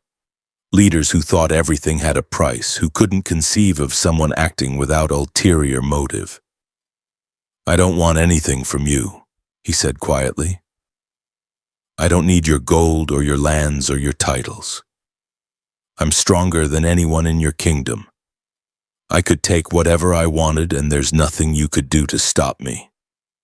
He paused, letting that sink in. "But I don't. Because I'm not here to conquer. I'm here to fight the strongest enemies this world has to offer. That's all I've ever wanted. Worthy opponents, real challenges." "And what happens?" Denethor asked, his voice sharp. "When you've defeated Sauron? When there are no more challenges? What will you do then with all that power and nothing to test it against?" It was a good question, one Vegeta had been asking himself. "I'll find a way home," he said finally. "Back to my own world, where there are fighters who can actually push me to my limits." "You speak of leaving, yet you fight as if this were your war." Faramir spoke for the first time, his voice thoughtful. "Why risk yourself for a world that isn't yours?" Vegeta looked at the younger man, seeing genuine curiosity rather than political calculation. "Because," he said slowly, working through thoughts he'd barely acknowledged himself, "I've spent my entire life fighting for the wrong reasons, for pride, for revenge, for the slim chance to prove I was stronger than someone else. And where did it get me? Dead. Multiple times enslaved, manipulated, always one step behind." He trailed off, realizing he was saying too much, but Faramir nodded as if he understood. "My brother is much the same," the captain said quietly. "Always striving to prove his worth, to earn our father's love, to be worthy of the legacy he carries. It consumes him." "Then your brother is a fool," Vegeta said bluntly. "Seeking validation from others is weakness. True strength comes from within." "Wise words," Faramir observed, "though I wonder if you truly believe them." Before Vegeta could respond, a guard burst into the chamber, his face pale with terror. "My lord, the beacons! Amon Din burns. Sauron's army marches on Minas Tirith." Every person in the room froze. Denethor stood slowly, his face draining of color. "How many?" he demanded. "The scouts estimate 200,000, maybe more. Orcs, trolls, Easterlings, Haradrim with their Mumakil, siege towers, catapults. The largest army ever seen." Silence. Absolute terrible silence. Gondor's full strength numbered perhaps 50,000 warriors. Against 200,000 with siege engines and monsters, the math was brutally simple. They would fall. The city would burn. The last great kingdom of men would be destroyed. Vegeta felt every eye turn to him. "No," he said before anyone could ask. "I'm not destroying their entire army for you. That's not how this works." "But you could." Denethor's voice was desperate now, the politician's mask cracking. "You fought the Nazgûl. You destroyed Saruman's forces. You have the power to what? Win your war for you while you hide behind walls?" Vegeta's voice was hard. "I'll fight. I'll kill as many as I need to. But this is your world, your battle. If I simply annihilate every threat you face, you'll never learn to stand on your own." "Stand on our own?" Denethor's laugh was bitter. "Against 200,000? We have no chance." "Then call for aid," Vegeta said. "Rally every ally you have. Rohan, the elves, the dwarves, anyone who'll fight. You people keep talking about unity, about the free people standing together. Prove it." Faramir stepped forward. "The beacons are lit. Rohan will answer. But even with their riders, we'll be outnumbered 4-1. Better odds than 10-1. Vegeta moved toward the window, looking out at the Pelennor Fields where the battle would be fought. "I'll fight on the front lines, break their formations, target their siege engines and monsters. But the ground combat, the defense of the walls, that's on you. You would fight with us, Faramir said, a statement rather than a question. Even knowing we may lose, even knowing you could escape at any time. I said I'd fight the strongest enemies this world has, Sauron sending his full strength. Vegeta turned back, his expression fierce. Finally, a real challenge. I'm not walking away from that. Denethor stared at him, and something in the steward's expression shifted. Not quite respect, but recognition. This warrior truly didn't care about politics or power. He just wanted to fight. In a strange way, that made him more trustworthy than any oath or alliance. Very well, Denethor said. Gondor accepts your aid, Vegeta of the Saiyans. Fight as you will. We shall hold the walls or die in the attempt. Over the next 3 days, Minas Tirith prepared for war. Smiths worked day and night forging weapons. Engineers reinforced the gates. Civilians were evacuated to the higher levels. And Vegeta watched it all, noting their efficiency, their discipline, their quiet courage. These people knew they were likely doomed. But they prepared anyway, fought anyway, stood anyway. It reminded him of someone, of a low-class Saiyan who had defended Earth against impossible odds, who had stood alone against enemies who should have killed him, who had never given up even when every logical calculation said he should. Kakarot would like these people, Vegeta thought. Hell, he'd probably give them a speech about the power of hope and friendship and all that nonsense. The thought made him smile despite himself. On the 3rd day, Gandalf arrived with grim news. Sauron has committed everything to this assault. If Minas Tirith falls, there's nothing between Mordor and the rest of Middle-earth. This is the decisive battle. Good, Vegeta said. I'm tired of waiting. Vegeta, the wizard's voice was serious. What you face tomorrow, it's not just an army. It's the concentrated malice of the Dark Lord himself, channeled through his servants. The Witch King will be there, leading the assault. And Sauron will be watching through the Palantir, looking for any weakness. Let him watch. Vegeta's eyes glinted. Maybe he'll learn something. That night, unable to sleep, Vegeta stood on the highest point of the citadel, looking east toward Mordor, toward the eye that watched, toward the enemy that had conquered kingdoms and broken heroes. I hope you're ready, he said quietly to the darkness. Because tomorrow you're going to find out what happens when a Saiyan stops holding back. And far away in Barad-dûr, Sauron felt a chill of something he hadn't experienced in millennia. Not fear exactly, but uncertainty. The acknowledgement that for the first time in ages, the outcome of battle was not predetermined. The Golden Warrior would fight, and Middle-earth's fate hung in the balance. Dawn broke over Minas Tirith like a wound, red and angry, promising blood. Vegeta stood on the walls of the city's first level, watching as Sauron's army spread across the Pelennor Fields like a plague. 200,000 strong, maybe more. Orcs in their countless thousands, trolls hauling siege towers, Mumakil, those massive elephant-like creatures with war platforms strapped to their backs, Easterlings in their foreign armor, Haradrim warriors with their cruel weapons. And above it all, 9 Nazgûl circling on their fell beasts, their presence casting fear like a shadow. Behind him, 50,000 men of Gondor manned the walls. Not enough, not nearly enough, but they stood anyway. How does it feel, Gandalf asked, appearing beside him, to face such odds? Familiar, Vegeta said quietly. I've been outnumbered before, on Namek, against Frieza's forces, against Boo's-spawned creatures. He paused. The difference is this time I'm not fighting alone.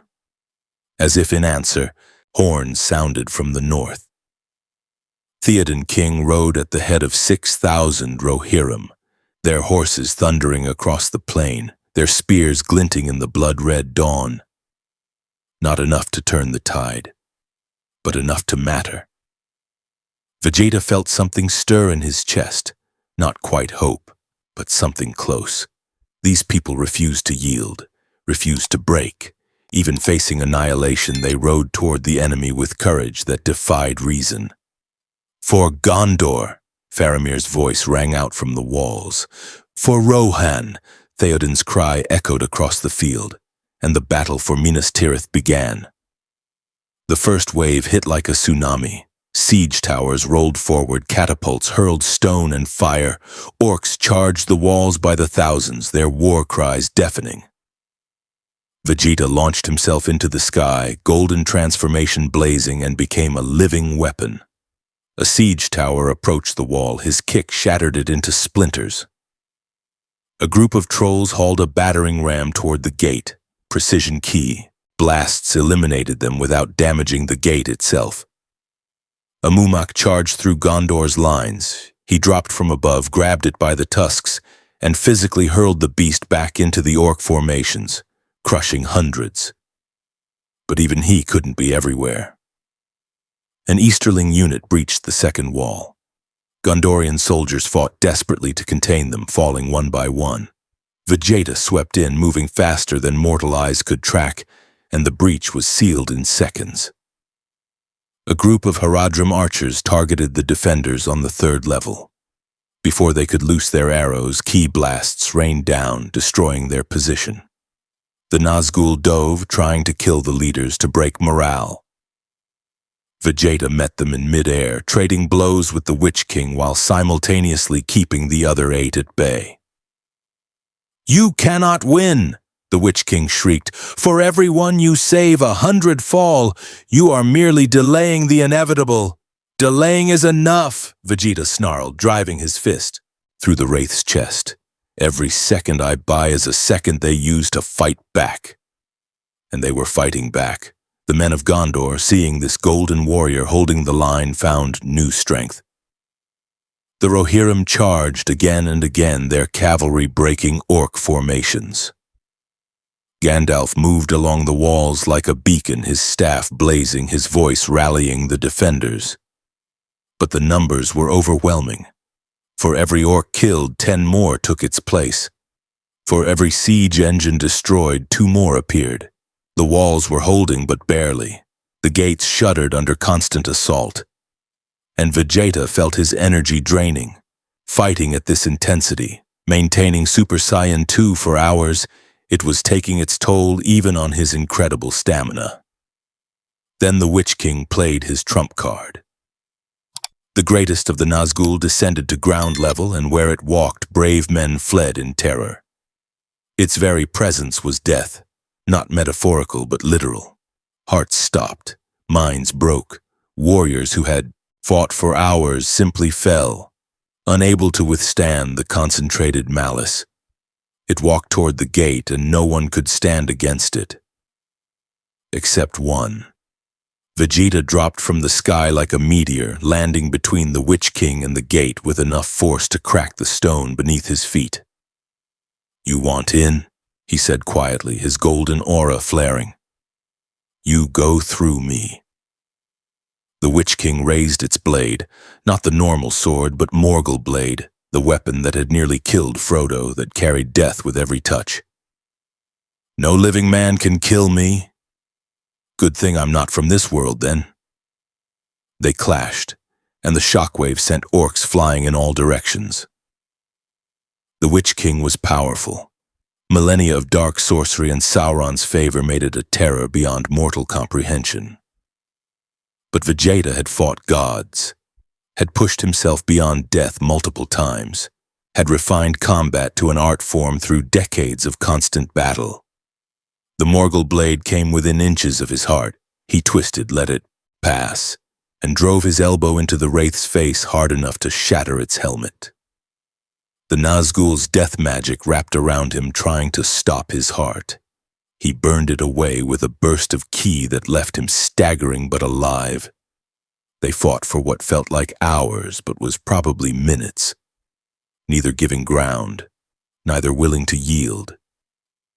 Then Vegeta made a decision. He stopped holding back. Not completely. If he used Final Flash at full power, he'd destroy half the city along with the enemy. But he could push higher, transform further. The problem was Super Saiyan 3. In his own world, it drained energy at an unsustainable rate. Here, where the very laws of reality resisted his power, it would be even worse. He'd have minutes, maybe seconds. But sometimes, seconds were enough. Ha! His aura exploded outward, golden light becoming almost white.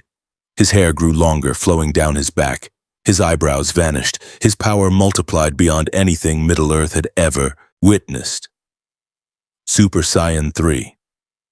The Witch King actually hesitated, sensing for the first time something that might truly be able to destroy it permanently. "This is the power," Vegeta said, his voice resonating with barely contained energy. "Of someone who has fought for every scrap of strength they possess, who has died and clawed their way back, who has faced the gods themselves and refused to kneel." He moved, and the Witch King couldn't even track him. One punch. Just one, delivered with the accumulated fury of a lifetime of battles, a race of extinctions, a pride that would never yield. The Witch King exploded into shadow and screaming wind, its physical form obliterated, its spirit hurled back toward Mordor with such force that it would take days to reform. The other 8 Nazgûl fled immediately, their greatest warrior defeated. And across the battlefield, orcs and trolls faltered. They had seen the impossible. Their mightiest champion, the terror that had broken kingdoms, destroyed by a single golden warrior. Morale shattered. The assault wavered, but Vegeta fell to one knee, Super Saiyan 3 already fading. Too much energy, too fast. He'd bought them time, precious time, but he was done for now. Theoden saw it. The old king understood immediately. "Rohirrim to the king!" His voice carried across the battlefield. "This is the hour, now we ride. Ride for ruin and the world's ending. Death! Death!" 6,000 voices roared back, and the cavalry of Rohan charged. Not just a battle tactic, but a declaration. They had seen the Star Warrior give everything for a world that wasn't his. The least they could do was match his courage. The charge broke the orc lines. Gondor's forces poured through the breached gates, turning defense into counterattack. Gandalf's magic blazed brighter than ever, and somewhere in the chaos the tide began to turn. Vegeta, still on one knee, felt hands helping him up. Faramir, his armor dented and bloodstained. "That was the most magnificent thing I've ever witnessed," the captain said quietly. "You bought us the opening we needed. Just give me a minute." Vegeta's breathing was ragged. "I'll be back in the fight." "No." Gandalf appeared, his staff glowing softly, channeling healing energy. "You've done more than enough. Let others carry the burden for a while. But you taught us something, Prince of Saiyans." The wizard smiled. "That power means nothing without the will to use it for others. That strength is not just physical might, but the courage to stand when it matters most. You showed us what true warriors look like." Vegeta wanted to argue, wanted to fight, but his body betrayed him, exhaustion finally catching up. He watched from the walls as the battle continued, as the Rohirrim and Gondorians fought with renewed vigor, inspired by what they'd witnessed. As slowly, impossibly, the largest army Mordor had ever fielded began to break. It wasn't a complete victory. Sauron's forces retreated in relatively good order, thousands of orcs escaping back toward Mordor. But they had held. Against all odds, Minas Tirith stood. As the sun set on a field of carnage, Theoden found Vegeta on the walls. "We won," the old king said simply. "Because of you." "You won because you refused to give up," Vegeta corrected. "I just evened the odds a little. More than a little." Theoden settled beside him with a groan. That transformation at the end? I've never seen anything like it. You were like one of the Valar themselves descended to fight in mortal form. It nearly killed me. Vegeta's voice was dry. Not exactly my finest tactical decision. But it saved us. Broke their greatest weapon. Gave us hope when hope seemed lost. The king met his eyes. That is the mark of a true warrior. Not just strength, but the wisdom to know when to use it. They sat in silence for a while, watching the wounded being tended, the dead being honored, the survivors celebrating with the quiet joy of those who had expected to die. I've been thinking, Vegeta said finally, about what you said at Helm's Deep, about fighting for something beyond yourself. And I'm still not convinced, still think sentiment makes you vulnerable. He paused. But I can't deny the results. Your people fought harder because they were fighting for each other, for their families, for their home. That gave them strength I couldn't measure. Perhaps, Theoden said gently. That's a power worth learning. Vegeta didn't answer, but he didn't disagree either. 3 weeks after the Battle of the Pelennor Fields, Vegeta stood alone in the wilderness, attempting what Gandalf had described as impossible. Opening a portal home. The wizard had explained the theory that his arrival had left a scar in reality, a weak point where the barriers between worlds had been breached. With enough power focused correctly, he might be able to tear through again. Might.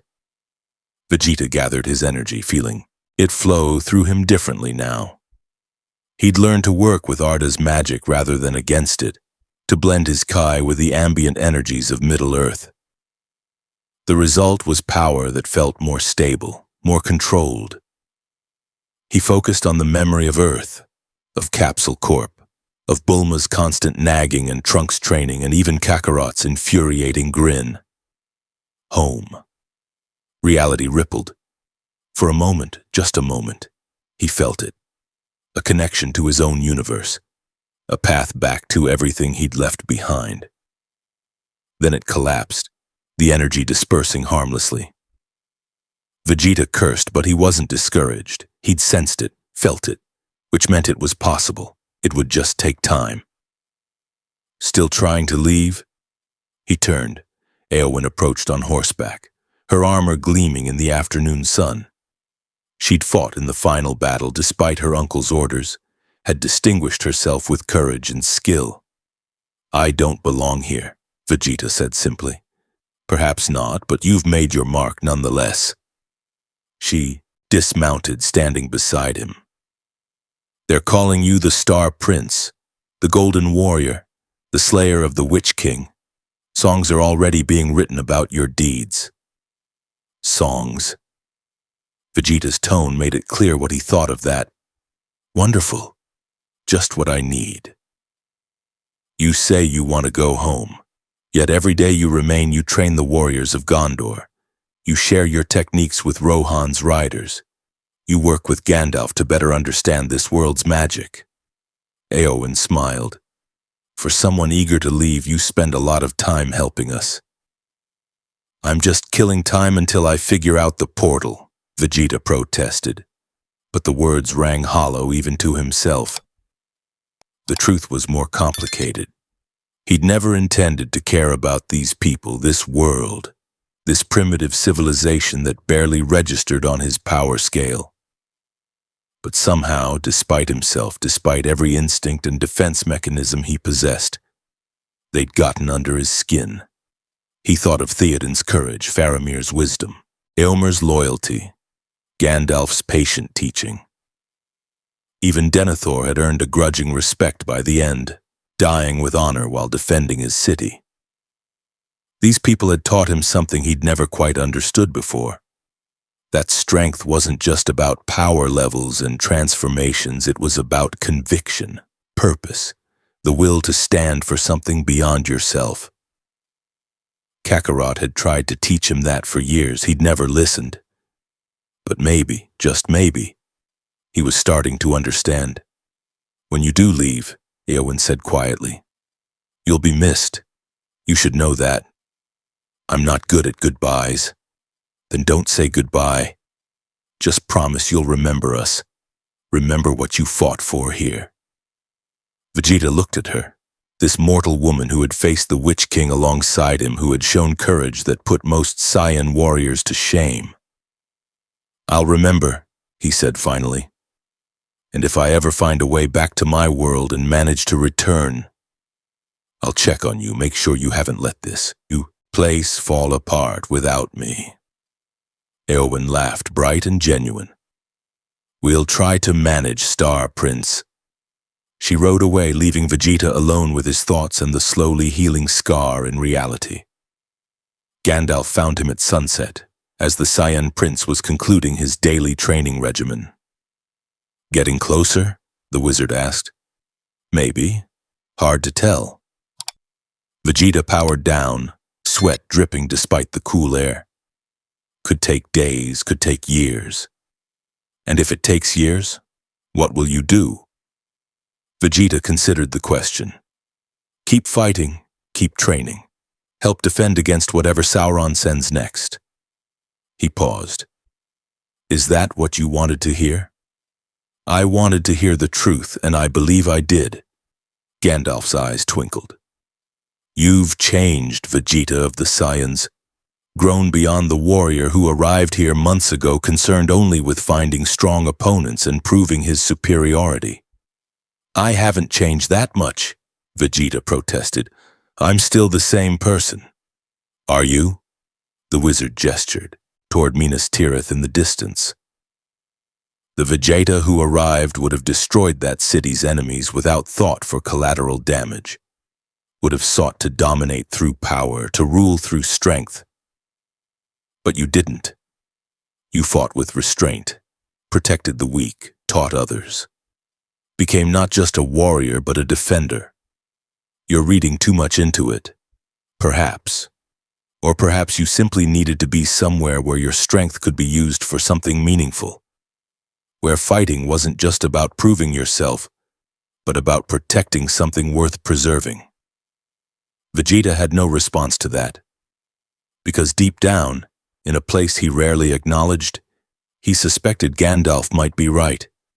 He'd spent his entire life chasing power for its own sake, trying to surpass Kakarot, trying to prove the Prince of Saiyans deserved his title, trying to be strong enough that no one, not Frieza, not anyone, could ever control him again. But here in this primitive world with its backwards technology and its emphasis on honor and sacrifice, he'd found something unexpected. Purpose. Not just fighting because he had to or because he wanted to prove something, but fighting because it mattered, because people depended on him, because the alternative was watching a world burn. If I do get home, Vegeta said quietly, I'll be different. Kakarot will probably make some stupid comment about me going soft. And you'll tell him to shut up and fight you, Gandalf said, amusement in his voice. Obviously. They shared a moment of comfortable silence, watching the sun set over a world that had been saved for now from darkness. Thank you, Vegeta, Gandalf said finally, for everything you've done for Middle-earth, for showing us that strength and wisdom can coexist, for proving that even those from beyond our world can stand with us against the shadow. Don't make speeches, old man, it doesn't suit you. But despite the words, Vegeta felt something warm in his chest. Not quite happiness, not quite belonging, but something close. The road ahead was uncertain. He might find his way home tomorrow, might take years, might never manage it at all. But for the first time since arriving in Middle-earth, that possibility didn't fill him with frustration. Because wherever he was, here or Earth or anywhere in the multiverse, there would always be battles to fight, challenges to overcome, people worth protecting. And maybe, just maybe, that was enough. The stars came out over Middle-earth, constellations he'd learned to recognize in a sky that was starting to feel less foreign. Vegeta powered up, his golden transformation blazing one more time, and resumed his training. After all, Sauron wasn't defeated, just set back. The Dark Lord would rise again, would send new armies, would threaten this world once more. And when he did, the Prince of all Saiyans would be ready. Not because he had to be, but because he chose to be, because in the end, that was what being a warrior truly meant. Not just the power to destroy, but the choice to protect. And for the first time in his life, Vegeta understood the difference.